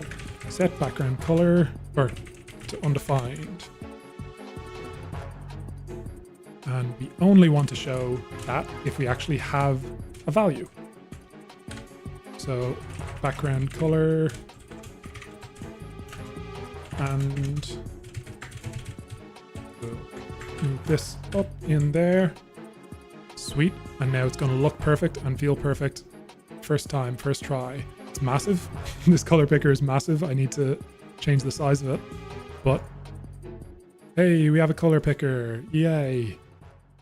And the reset button is massive, and it should not be disabled. There we go. Why is the action icon that big? I guess this should just be a button. Yeah, this can just be a button. Yeah. Cool. I'm going to try and make this small, or at least like medium MD. Oh, that's bigger. I do have this scaled up to 200. Yeah, I guess that looks pretty good. That looks pretty good. So have I been covering up the important information this whole time? Yeah, so on our thing now, we have a color picker. It allows us to pick a color. Pretty cool. And it allows us to reset. Resetting does nothing. Because I need to clear this state out. That's right. Passing it in undefined is doing nothing.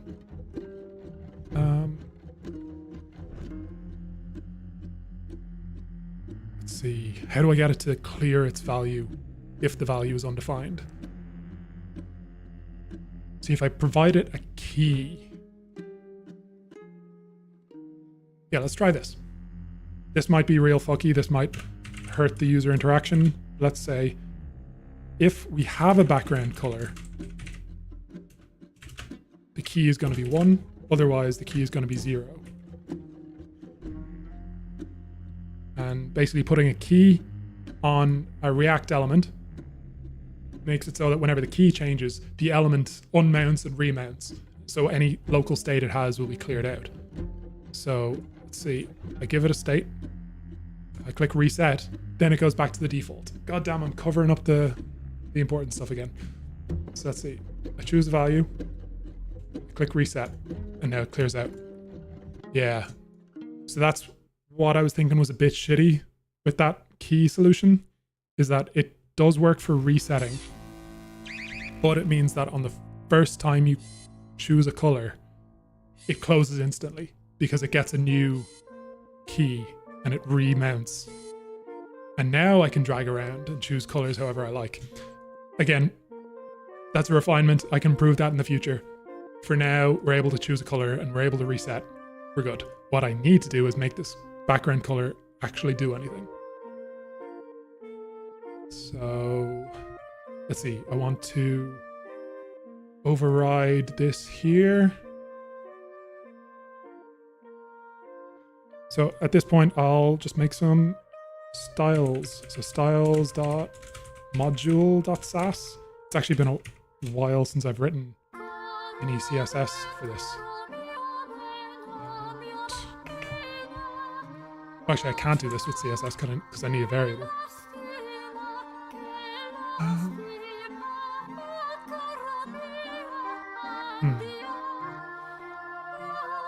Sorry, just thinking quietly while you watch. Basically, I need to be able to target a nested element. To be able to target a nested element, which I think can only be done with CSS and Sass, but I needed to use a variable.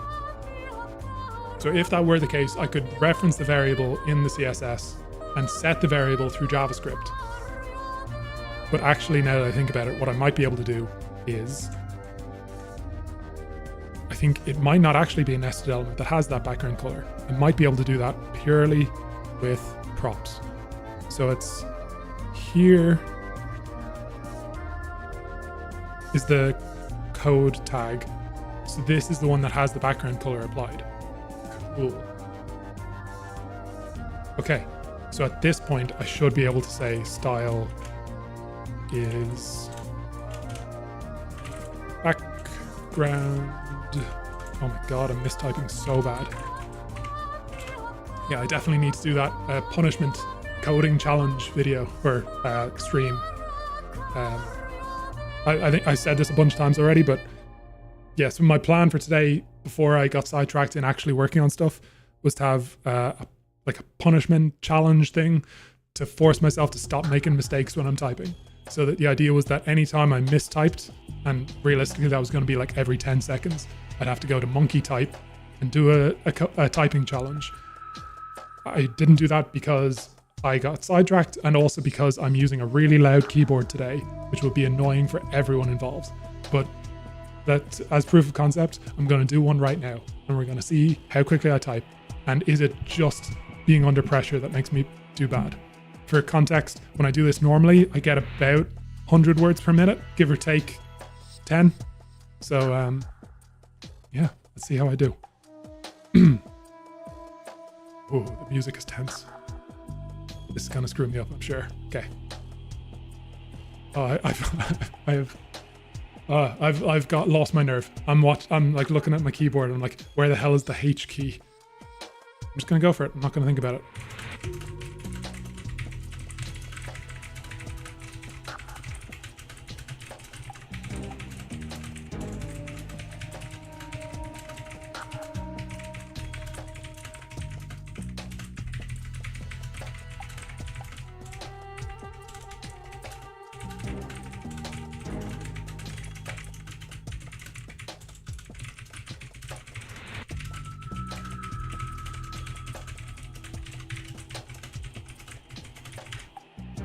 $95.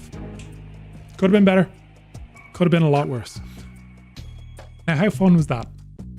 I was getting bored halfway through. Maybe even like right at the start. So imagine it wasn't that great for ye, listening to Metal Gear Solid music and hearing monotonous clacking of a keyboard. But yeah, let me know if you found that fun, and I can make a whole stream out of that. Preferably with a much nicer keyboard. Because I've got, I think it should be arriving tomorrow, a fancy, well, if you're in the keyboard community, getting a Keychron keyboard probably isn't that fancy. It's like, yeah, fair enough. It's like the obvious choice, but I'm really looking forward to that, and maybe that'll be nice sound, and I'm willing to torture everybody with a full stream of that. But yeah, so that was monkey type. I did it. I did the plan. And now we're in here. So what was I doing? I was assigning the background color to background color. I think that's what I called it. Isn't that what I called it? Yes. Why is that undefined? Aha, don't need the double brackets for that. Okay, and it's fine if this is undefined, it just won't be used. So that's cool. I might need to say that this is important because I need to override the highlight.js stuff. But let's see. So it's undefined right now. If I make it red, the background color changes to red. I win. I win at programming. It's annoying that the thing is still only like 20 pixels high. I'm just going to stick some code in there. I'm just going to grab these functions. paste that in. Oh, look at that. It's interpolating in as we go. That's actually kind of annoying. If you're pasting in like, I don't know, like 100 lines of code and you're like, okay, that's page 1 and now page 2 is going to be those 100 lines of code with a tiny difference. Having to watch it type in as you go might be very annoying. I might need to override paste events if at all possible. But yeah, look at me. Oh. Hopefully no one has a tendency for like epileptic seizures or color blindness problems. But basically, yeah, this is not meant to be like a flashy background thing. As I was saying, this is like, you've got your theme set up that you like, and you just want to be able to key out the background color so that you can screen record this and overlay it on a video.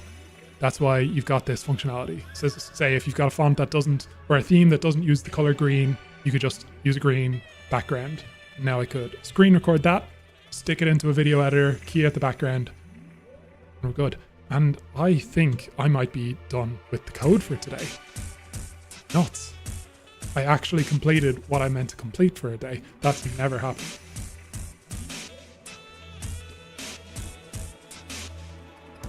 Commit all this in. Aha, that's why when I committed earlier, I was committing to the wrong repo. So I had a bad commit message and I committed the wrong file to the wrong repo. I am awesome. Actually working replay element app with, oh my god, I'm mistyping so much, to monkey type with color picker. Okay, I'm gonna do it. One more monkey type and then I'm playing Elden Ring. We're gonna figure out how fun I am to play video games on stream. And we're also gonna figure out if I can change the video content category mid-stream. Let's go. I'm restarting.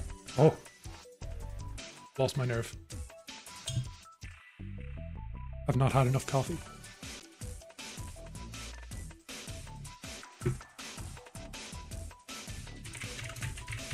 Oh, you know what? I need a better song. That's the problem here.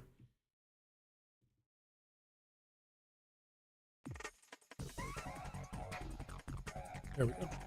And we need about 3 times as much volume. Here we go.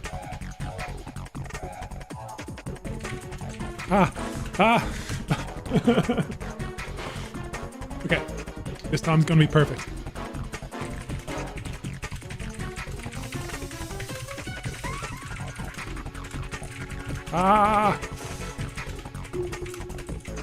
Yeah, so I think it might just be time to play Elden Ring. Let's get a sad song. Rips in chat.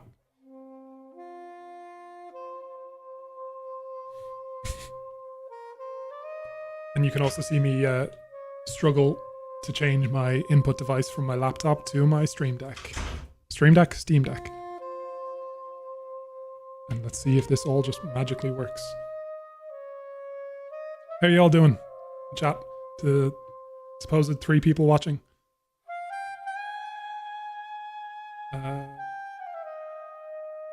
Y'all looking forward to the weekend? I am unemployed, other than if you can call this a job, which sometimes I do. Okay, that's Elden Ring noises happening. Sweet. So that's working. Gotta grab my controller. 1 second.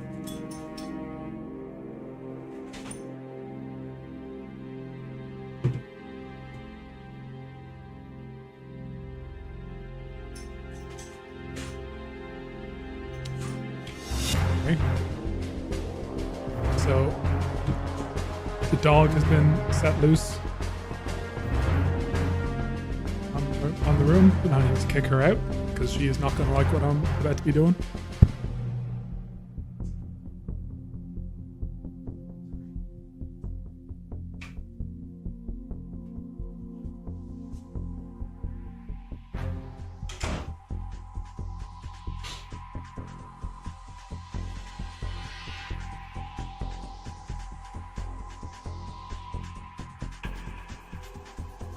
Okay. So yeah, so this I really should have practiced off stream. I've lost control of my streaming PC because I've switched inputs over to the Steam Deck. So I'll turn down the music a little bit. Are we connected here on the controller? Yes. Okay. We'll get into this. We'll get it working. Don't worry. Cool. Just jump off the edge while I try to get this set up. For some reason, this is going to my Bluetooth headphones, which I do not want. Okay. There we go. Is this playing? Yep. I'm so good at streaming. It's nuts. Okay. So, what I've done on the last day, yeah, actually shit, I didn't change stream title. Gotta do that now. Because I don't know if it's like against TOS to stream in the wrong category, but I'm gonna do it nonetheless. If at all possible, switch back to myself. You can all watch. It's happening. You know what? I really need to fix this stuff. I have messed up my stream setup so bad. Basically, I am sharing my keyboard and mouse between my laptop and my streaming PC, but now by switching the inputs to my Steam Deck, I have lost all control of my PC. So bear with me.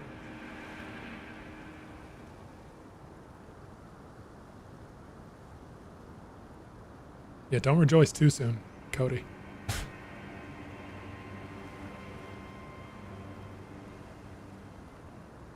Okay. Good there. And we're good with Elden Ring. I can control it. We're all happy. And my controller just fucking disconnected. So that's a fun thing. Okay, we're good.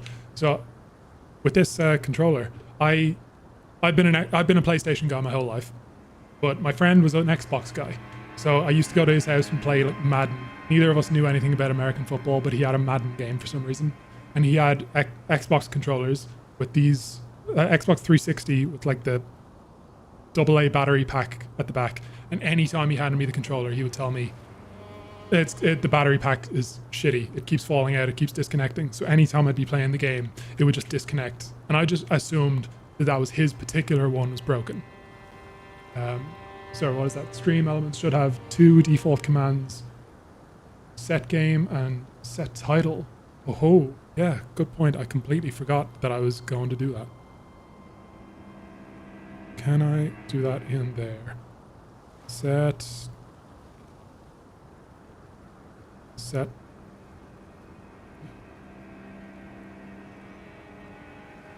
Ah.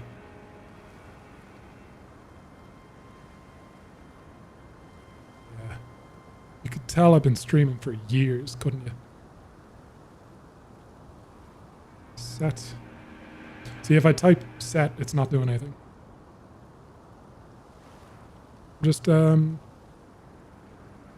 shit, yeah, that's... I'm doing this into Twitch. I want to do it in stream elements. You are right. Okay, we're abandoning Elden Ring temporarily while I fix this. And I've just accidentally rotated my monitor as well. You know what's going wrong here? I don't have any music playing. That would fix everything.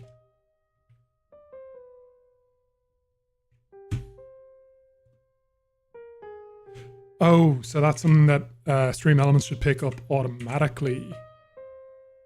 So it's not, let's see, if I try that. Set, almost said set titty. Okay, I'm afraid I'm gonna figure that out off stream. For now, I'm gonna do it through Stream Elements the way I know.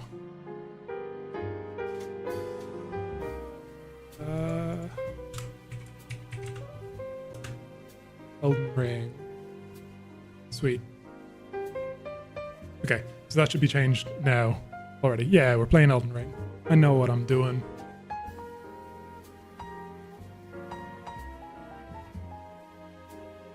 Yeah, I'll try to figure out that way of setting that through commands off stream, because that would be very good to know. You're like the Mr. Miyagi, is that the name? Yeah, for streaming, coming in here and being like, oh yeah, these are all things that I should very much be aware of are options to me. Okay, small detour, but we're good. Switching back to Elden Ring.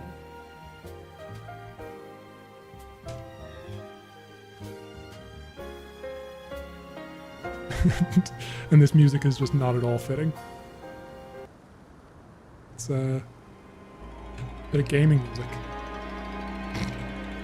Crash Bandicoot overlaying with Elden Ring sadness. Okay, I'm just gonna play. I'm playing. So what I had just done was I beat Godric. And that was like, I tried him a few times and it's just dog shit. I couldn't get anywhere. That's the wrong way. And so I went off and just explored like the entire map. Not the entire map, but like all the area that you can go before beating Godric. So I got through all that and then came back here and just beat him in one try. Way too easy. Kind of messed it up. Still on big camp scene. God damn it. Thank you. I was wondering why I was looking at my own face so much. What would I do without you, Cody? Yeah. So this will be a hell of an experiment with this. See if this is enjoyable at all for any of us. Because I always thought that this would be my like end game of streaming or I don't know, career at all, playing video games. But it might just be that I am really bad at talking to an audience while playing games. I find that being boring while coding is my passion. This might also be like really low frame rate for you. I might need to figure out a better solution. Basically right now I have a fancy cam link connecting my camera to you guys, but connecting my game to you is like a £15 really cheap capture card dongle. That's probably really bad. So if this is something I enjoy, maybe I'll invest in a fancier capture card, but we'll see.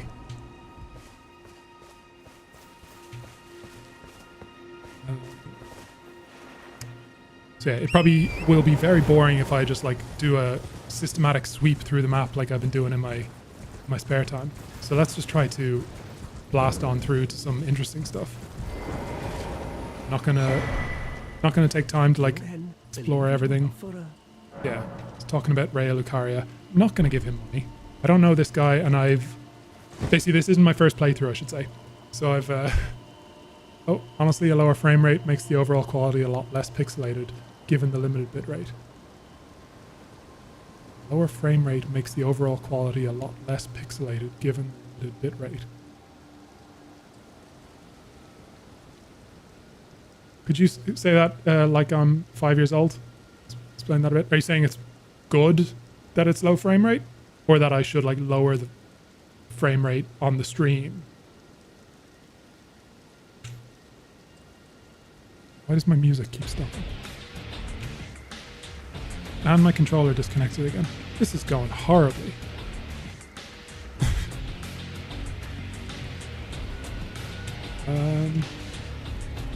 Yeah, I was talking about the Xbox controller. I got this one because my friend, like I had experience with Xbox controllers, and I thought, okay, yeah, anytime I use a PlayStation controller on my PC, the button mappings are wrong, and I feel like I'm not getting the full experience. So I went on eBay, bought an Xbox 360 controller, got it home and realized, oh shit, you need another dongle to get it to even work, which they don't sell or they don't make anymore. So I had to pay a shitload to get a dongle so that I could even use this with my PC, and it keeps disconnecting.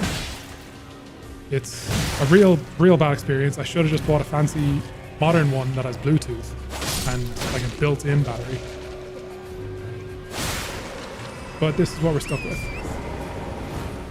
So which way to Raya Lucaria? Because I do not want to take too long on anything here.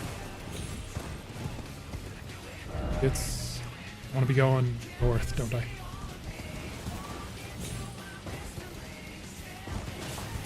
Yeah, this is all learning experience.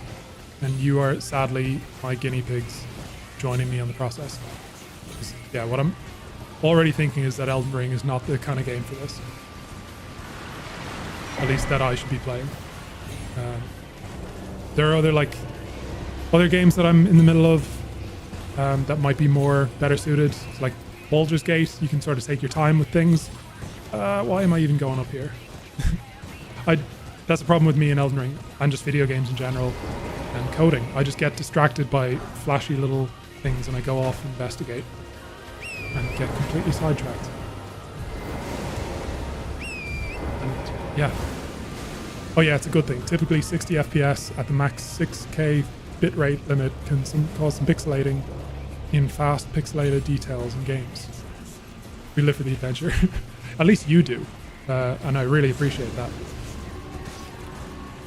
Also, pretty sure I just did a sick gamer moment where I was looking at a different monitor, reading chat, while I went off the edge of a cliff. And just in my peripheral vision, I just did a little jump and saved myself.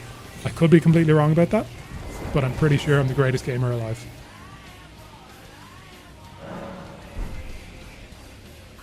So I'm confused. I was going down that way, which was south, but I want to be going up north. Okay. So I just went completely the wrong way from the side of Grace. Awesome. I swear this is my second playthrough. Though in my first playthrough, I really didn't understand the FromSoft game system. I was really bad at it. It's, the classic experience with FromSoft games of trying to over level and balance out all your stats and just ending up in a horrible situation. And I think I finished the game, but my beating of the final boss involved just summoning another player and letting him beat the boss. So I always have an asterisk on whether or not I even beat it. I have a vague memory of this, that I have to take this roundabout way through to get back down here. I think that's the case, or I might just be going completely the wrong way. Let's see, trying to barrel through, and I think we can beat Melania today. Next 20 minutes, be no bother. Where am I going? So yeah, have I gotten down? Am I great? I think I've done. But where do I go from now? Oh shit, I'm over here by the finger reader crone. So this is not actually where I want to be. How have I done this? I'm just going to warp back here. Screw it. I totally did. Thank you. I don't even care if you're lying to me to make me feel good. I'm going to clip it. I'm going to put it on YouTube as my greatest gaming achievement ever. So yeah, I need to figure out how the devil to get down here. Do I need to go all the way to the west? I probably do, don't I?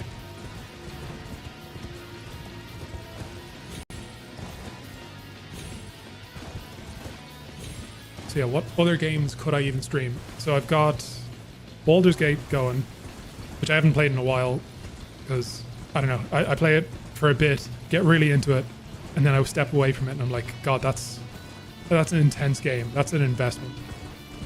I think I'm on the right path here anyway.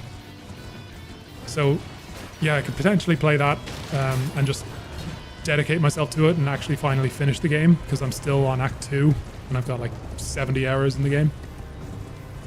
Oh, you clipped it. Good man yourself.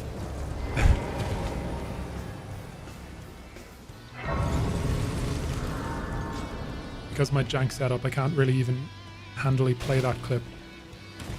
But I will definitely watch that after.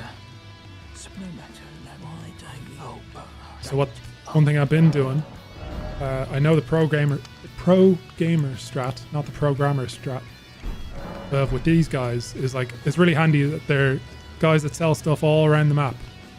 But if you don't want them to be all around the map, and you want them all in one place, you can just kill them and then take their bell and bring it around to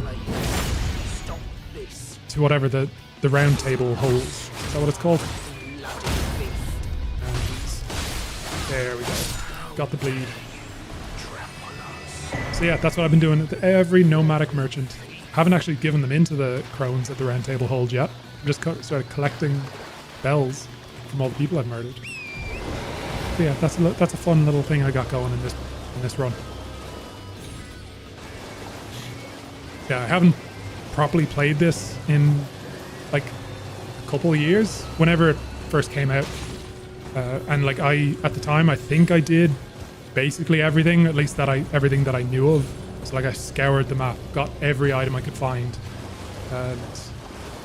and so like I think that put me off playing it again for so long, because I was like I've done everything that could be done in that game, and it took like 100 hours. I don't know. I'm now looking back on it and seeing all the other stuff that people have done. I'm like, okay, I don't think I even scratched the surface on some of the side content, but I think it's been enough time that I'm willing to go through it all again. But I've got sort of a split mindset of trying to barrel through it and see how good I can do as like a not quite speed run, but like trying to play the game relatively quickly. But I'm also like, oh, it's been so long since I played this. I want to collect every item and scour every area. I also don't like know enough about the game to know the optimized routes. I have a vague idea of how to get into Raya Lucaria. There's like some dragon guarded swamp that has a key, I think, that I need to get in. That's my very vague memorying. I should probably just get the map, and the map is all the way over there, so I'm not going to get the map right now. I'm going to find that dragon, and I'm going to slay him. Except I won't slay him, I'll sneak past him and take the key he's guarding. BRB, yeah, no bother. Take your time. I'll just pause until you get back.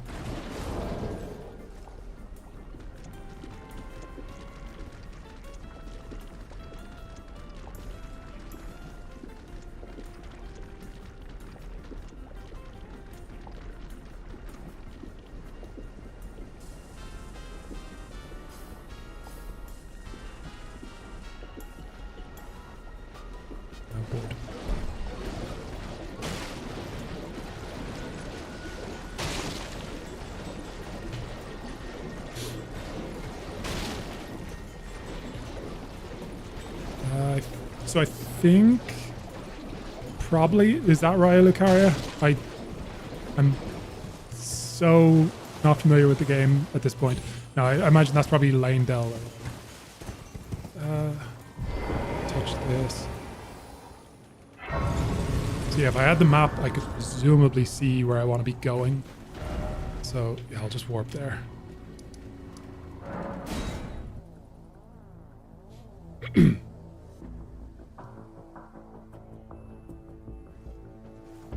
Let me know if it's like a bit of an ear sore, if that phrase exists, to have my stream music playing in the background and also Elden Ring.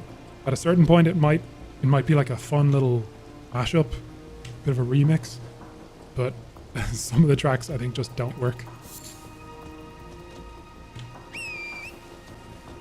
Come on, Torrent. Okay, where is the map pillar? It's due north, and my controller keeps disconnected. And it's also so shitty it can't even like report battery levels, so I don't even know if I just need to charge them or if it's a shitty connection to the pack.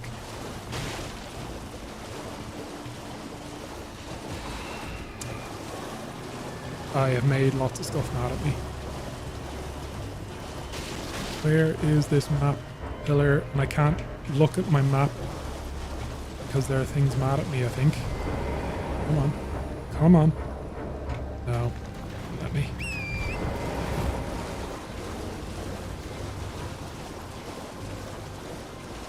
Probably should have put down a custom waypoint and then it would have shown on my compass. It's really frustrating that it doesn't... Okay, there we go. So it's due east of me. Due west, sorry. There it is.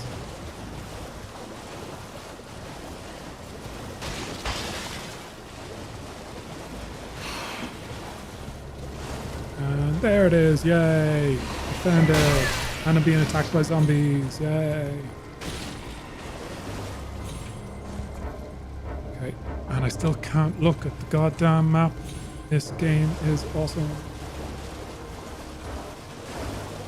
Come on. Just want to find out where Raya Lucaria is. I also don't know how to pronounce it. I'm saying like Raya and Raya interchangeably.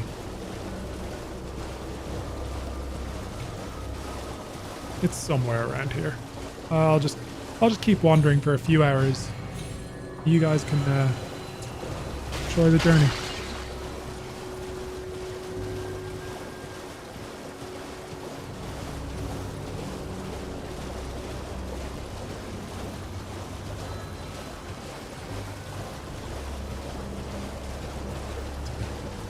Riding with one hand and trying to find a song with the other.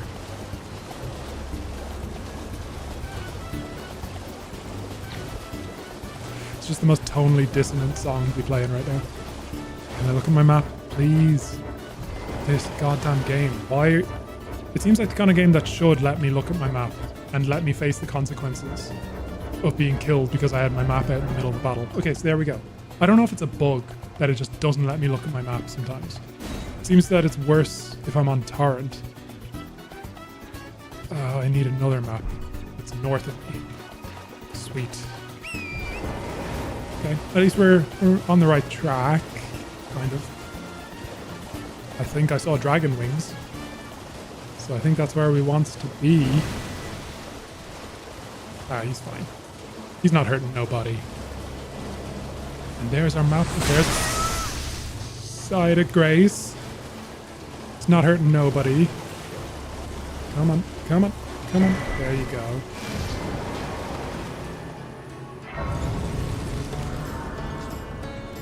I didn't expect this music while I joined an Elden Ring stream.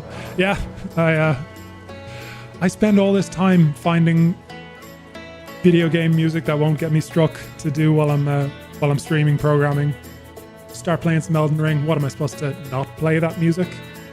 No, we're listening to the chillest of chill game music while we get attacked by 10-foot tall lobsters.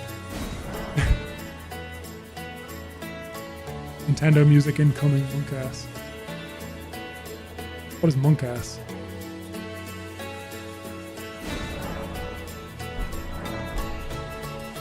It's probably a bit loud, isn't it? But yeah, maybe that's what I've been missing with FromSoft games. Is that like I'm letting myself get stressed out by the intense battle music that they play.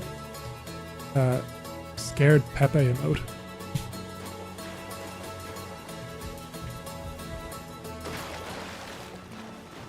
Yeah, I don't think I have any Nintendo music. I tested one of them out and it did get flagged by the YouTube algorithm. But I've got like a Ludwig DMCA free knockoff of the Wii shop music. Let's see if we find that one. There we go. Yeah, Nintendo can't do nothing to me while I play this.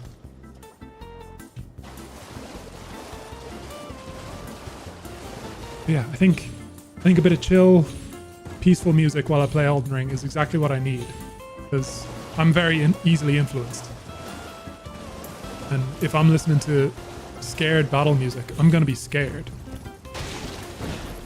I'm trying to remember where the dragon is. I think he's off to the west of this village. I could also be entirely wrong about the dragon being the place that I get that key. Golden seed, though. That's exactly what I didn't realize I needed right now.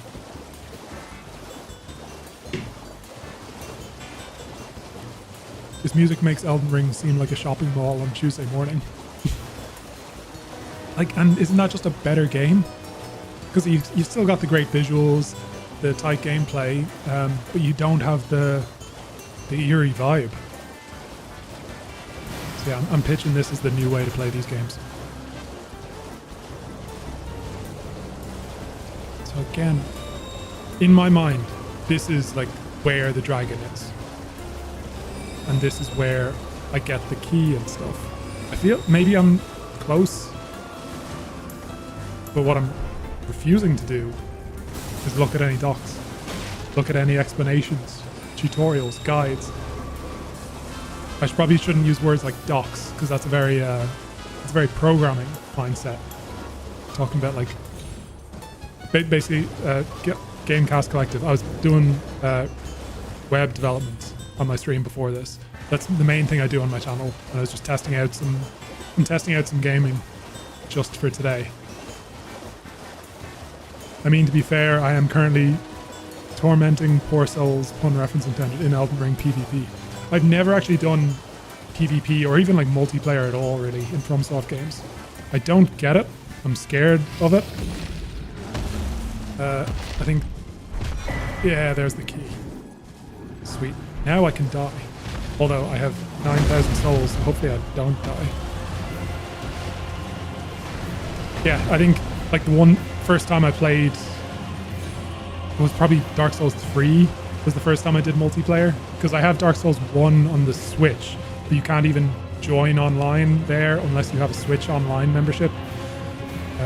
So yeah, I think I just got invaded when I jumped in Dark Souls 3 after having played through all Dark Souls 1 offline.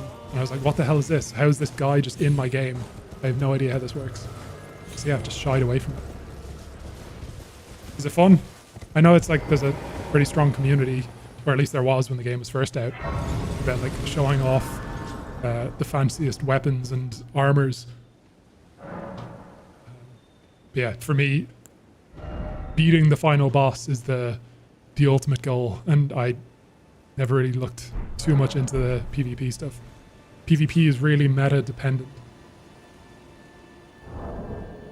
Do you really need to know the specifics of like, you need to have your character perfectly spec'd out, and like, oh, what, you put points into faith, you dumbass, you shouldn't have done that because you're an entirely strength build. Do you mean like that kind of stuff? Yes. Fair.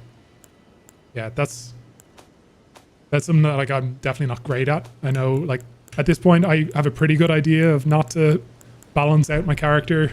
I was just trying to see if I had any runes so that I could level up. Yeah, like I played enough FromSoft games to have a vague idea that I shouldn't balance out my character with even stats across the board, which I did in my first 1 or 2 playthroughs of Dark Souls, I think. Oh, and I'm dead. But even now, I'm like, oh, but this one magic weapon I have needs a couple more points in intelligence. I don't even know if I'll want to use that weapon, but I could just add a couple points here and there. So like, I definitely don't have that full meta mindset. Weapon mechanics, etc., all those things.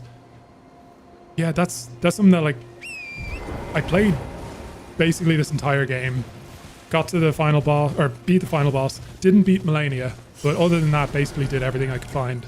And I didn't see any of those like god weapons, any of the fancy, weird, crazy things that, you know, you would have seen all over Reddit. And then I saw all these people with all this stuff, and I was like, are they playing a different game from me? I don't know where the hell you get that stuff. Even now, I haven't like looked into it. Maybe it's because I keep running past things like this ghost troll. Maybe he's where you get a god weapon. Am I just running into a dead end? I think so. Gotta just get away from enemies so that I can use my map. It's so annoying that and I'm dead again.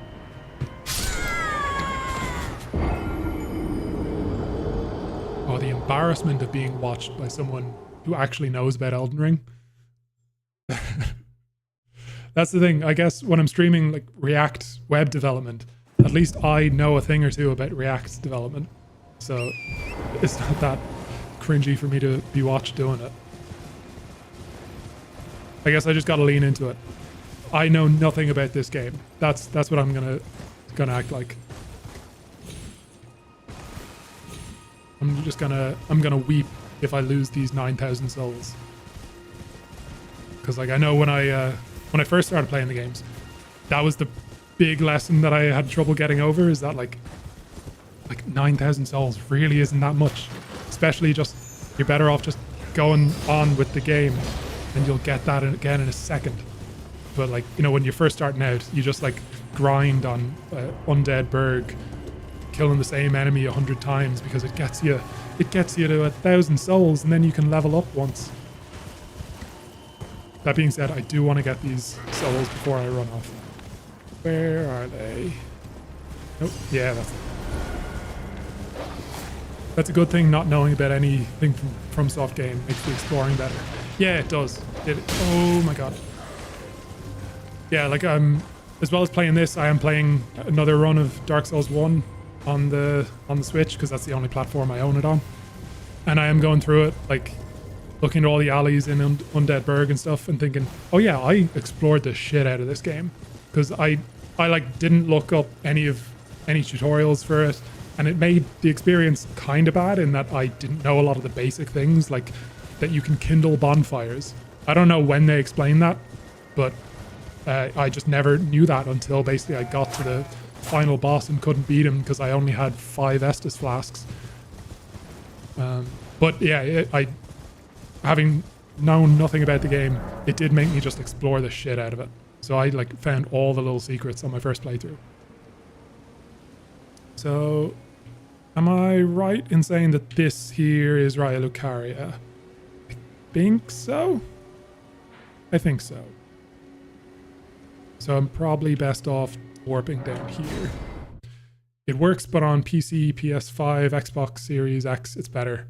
Oh, Dark Souls Remastered on the Switch is rough. Yeah, I like it would be a complete waste of money, so I haven't done it.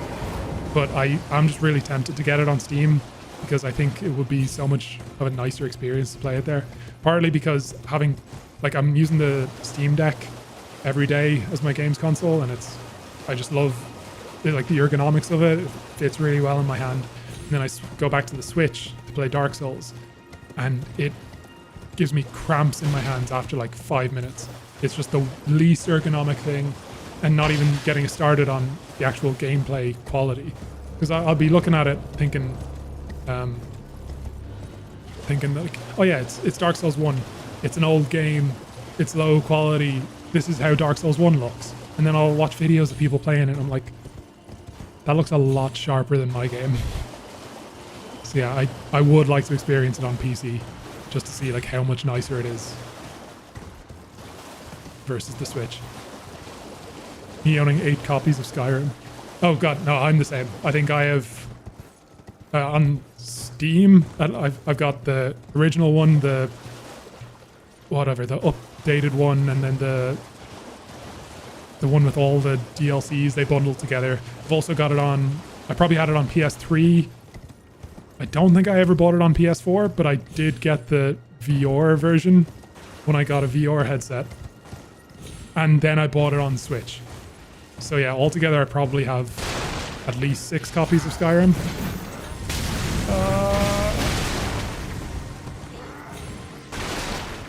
Yeah, like this is the kind of thing that on my first playthrough, I think I just really didn't use torrent much because like I was trying to experience everything as true as possible. So I was running around like sneaking up on every enemy, trying to kill every single enemy, and like just getting absolutely obliterated 100 times. So like that staircase I ran up there on torrent, I remember spending hours on that on my first playthrough because I was meticulously trying to get through without alerting them as early as possible, and sneaking up on them and shield attacking and all the right stuff. And like you can just get on torrent and run past, and it's just a much quicker way to get through the game.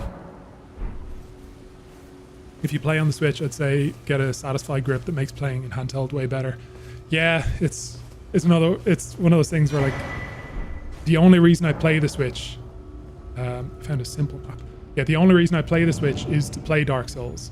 And the only reason I'm playing Dark Souls on the Switch is because I'm not bothered spending 15, 20 pounds to get Dark Souls on the PC. So I haven't been able to justify getting a mod for the Switch just to be able to do that more ergonomically. I should probably just play it docked more. Yeah. So this is now the point where I do not remember the way to go. I assume that takes me up. I remember there are these weird sigils that teleport me, and I'm not bothered figuring that out. So I'm just going to barrel on and assume that I can instantly kill Melania, whichever one the head of Raya Lucaria is. It's probably not any of them, is it? I know there's like three or so characters with very similar names, and I feel like she's one of them. Oh yeah. Now this is when my stream music is probably actually fitting. Metal Gear Solid infiltration music. Yeah, the Switch for me is in a tough spot as well, using it only for Animal Crossing. Yeah, that's the thing. I always think with the Switch that like, oh, I should really try emulation for it, because there's some games that I have for the Switch that I'd love to play on PC, like Animal Crossing or Pokemon games. And there's a bunch of games that I haven't bought because I haven't bothered, like I hate the experience of using the Switch that much. Like I haven't played the newest Pokemon region for that reason. And like, okay, yeah, I should really get into emulation. And now it seems that that's no longer really an option because they've gotten rid of the Switch emulator, or at least they're actively getting rid of it. Shit. I just kind of barreled on through here with the whole torrent mindset and got myself... completely forgot that I need to actually think about how to fight in this one. Okay. There we go. Yeah, basically I'm using this weapons R2 method, or what is it, L2? What do you call it? Weapon arts. It's unsheath and it just does like 3 times the normal damage, and I beat every single enemy so far with it, basically. I'm in a Discord where we do rebranded version of Yuzu. Ooh. Awesome. Is that basically like fork the GitHub repo? Because I know a lot of people are doing that, but it was open source, so like people could just grab a copy of it before it went down. But yeah, I'm both like, I'm like wanting to get into emulation, but also tremendously lazy. And that even now, when it's like, oh, you've only got like another couple days to get a copy of it before it gets taken down, and I just haven't acted on it. This music's a bit loud. So yeah, I think maybe someday I'll do it, or I'll just get a Switch 2 whenever that happens. We forked and got macOS PC Android version running in 2 days. Damn. Sorry.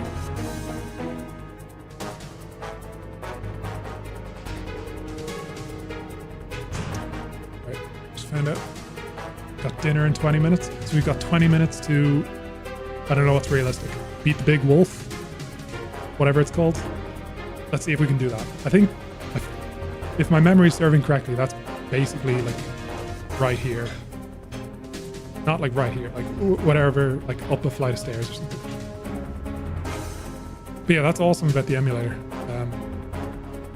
Maybe someday I'll look into that kind of stuff. Decentralized development is bliss. Shit, I'm going the wrong way. Yeah, just like, I don't know, development on, without being told exactly what to do or how to do it in general, I'm finding it's so good. Basically, the context for this channel at all is that I was an employed software developer for like 5 or 6 years and kind of hated having to do what other people wanted me to do. Oh shit, I did not expect this building to continue on into a playground, graveyard. Just gonna run through this.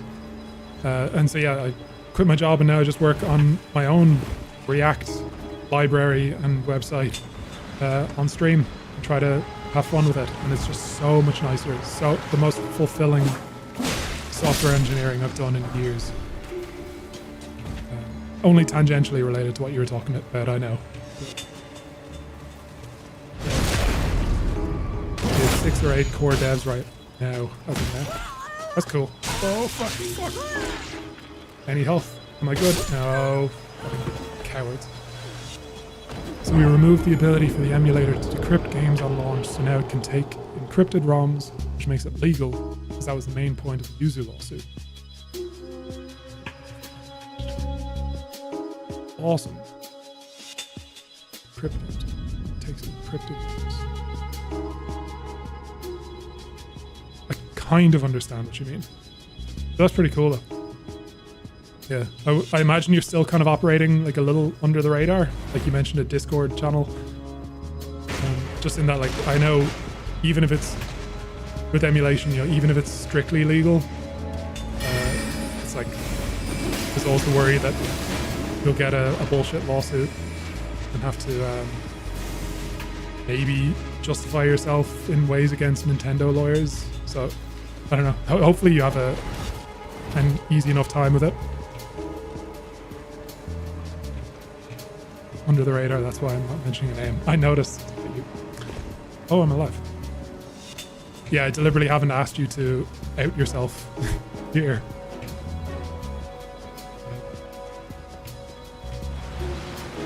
Yeah, that's cool.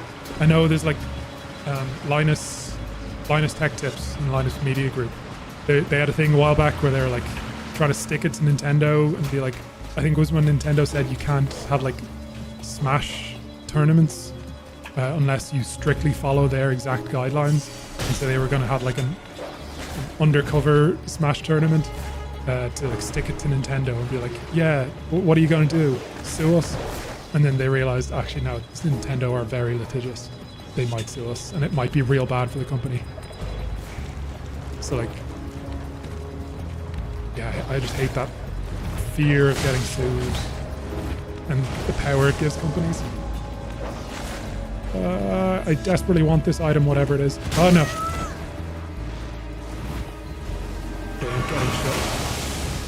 Oh, our source code is pretty secured on the cloud in Tajikistan. Wow.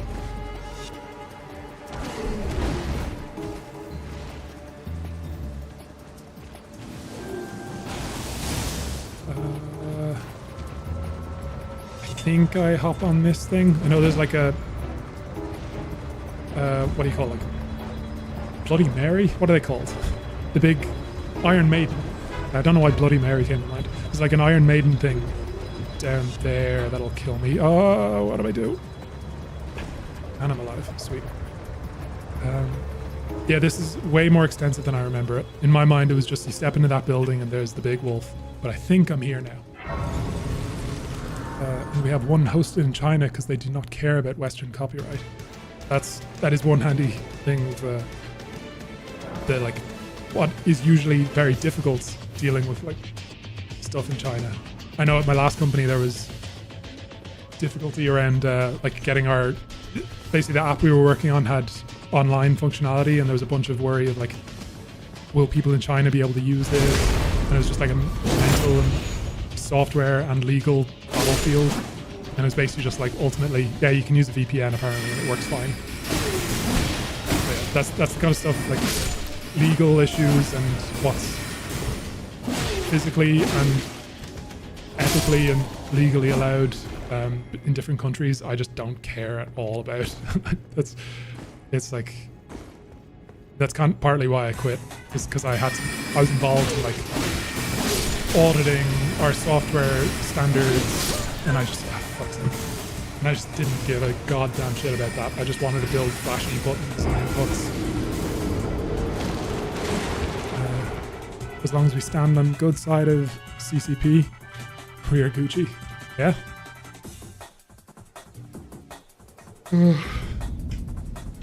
Yeah, hopefully that relationship stays working for you.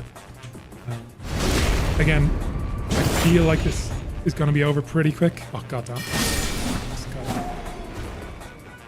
Yeah, in my memory, which so far has been wrong at every single step, there's only like 3 or 4 of these guys around this corner, and then there's that big lion, or lion, tiger, whatever it is, wolf, one of them. And we're at least gonna have one stab at whatever animal it is, and then I'm gonna go for dinner and not stream again ever because of the tech issues I had setting this up. Come on, don't die, don't die. Ah, fuck. Oh, there's a lot more guys here than I thought. Where did he come from? Screw it. You know what? Screw it. Oh, come on. Why are there so many guys here? Really, my memory is so bad at this game. This probably looks like complete new gameplay to be running past enemies with just constant rolling, as if like, oh, iframes, they'll protect me. Will I ruin arc? What am I getting for lunch? So where I am, it's dinner time. I'm not actually certain what we're having. I think fish? I completely forgot I was in a battle. Why am I attacking? That was embarrassing. I'm trying to talk, and also a dog is crying in the background. And I just completely forgot that I was in a boss battle.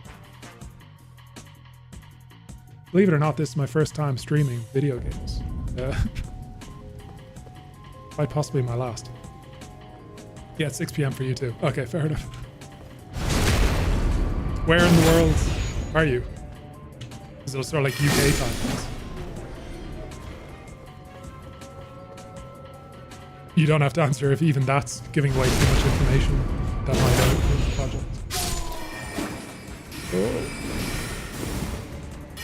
Yeah, so I'm definitely not going to kill the wolf, whatever he's called, before I have to go. Oh, you're in Germany. Awesome. But I at the very least want to like get a good hit out on him. These guys seem pretty easy to run past, at the very least. Oh, okay. Gonna do everything right. Got my flask. Two-handed my sword. And I'm gonna win. Set out wolves.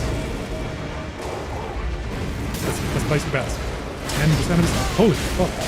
Okay, maybe I am at an appropriate level to beat him. There we go. Gotta get FP back. Oh.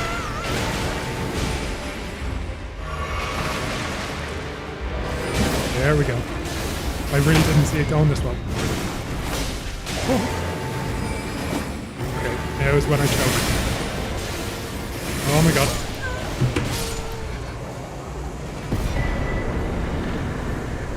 I'm just really good at this game. Oh, I beat him. What? I guess that counts. Guess I win.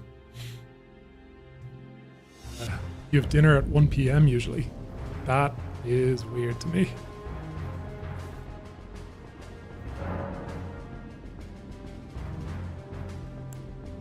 You're a big boy software engineer from the Beer Republic. Awesome.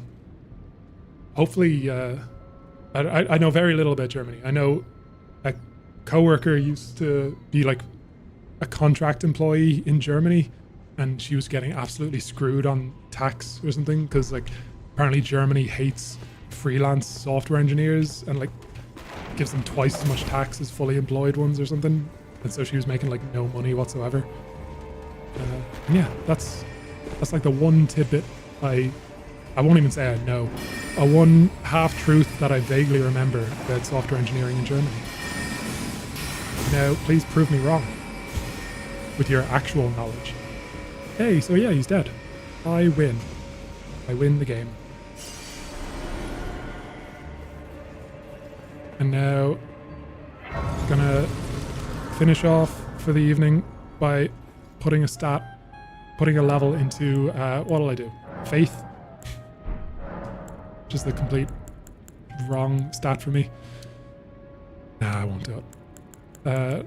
I know it's probably kind of like a beginner thing to level up vigor, but I at least want it to be at a decent point. 800 is a nice point for me to... That makes me feel safe. That makes me feel warm. Then I'll go back to leveling up strength and dex after this. But yeah. I make 67 euros an hour right now. Holy fuck. Fair play to you. Freelancing in Germany is worse than being employed by a company like me. Yeah, damn straight. Oh. Yeah, I think I need to run off for the day, but thank you for joining the chat.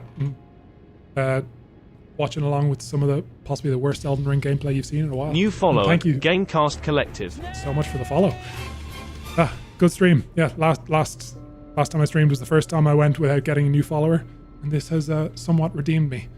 So thank you very much. Yeah, if anyone else is watching, thank you so much for joining. I'm going to be trying to do this a couple times a week, and I've also got a Discord and YouTube channel and places. Let me see if I can get the links in here. Discord links. Yeah, if you want to see where else you can find me or see the projects I'm working on, you can follow those links. But yeah, for now, I'm off to eat some fish, I think. And have a great day wherever you are. Bye now. I can never find the end stream button.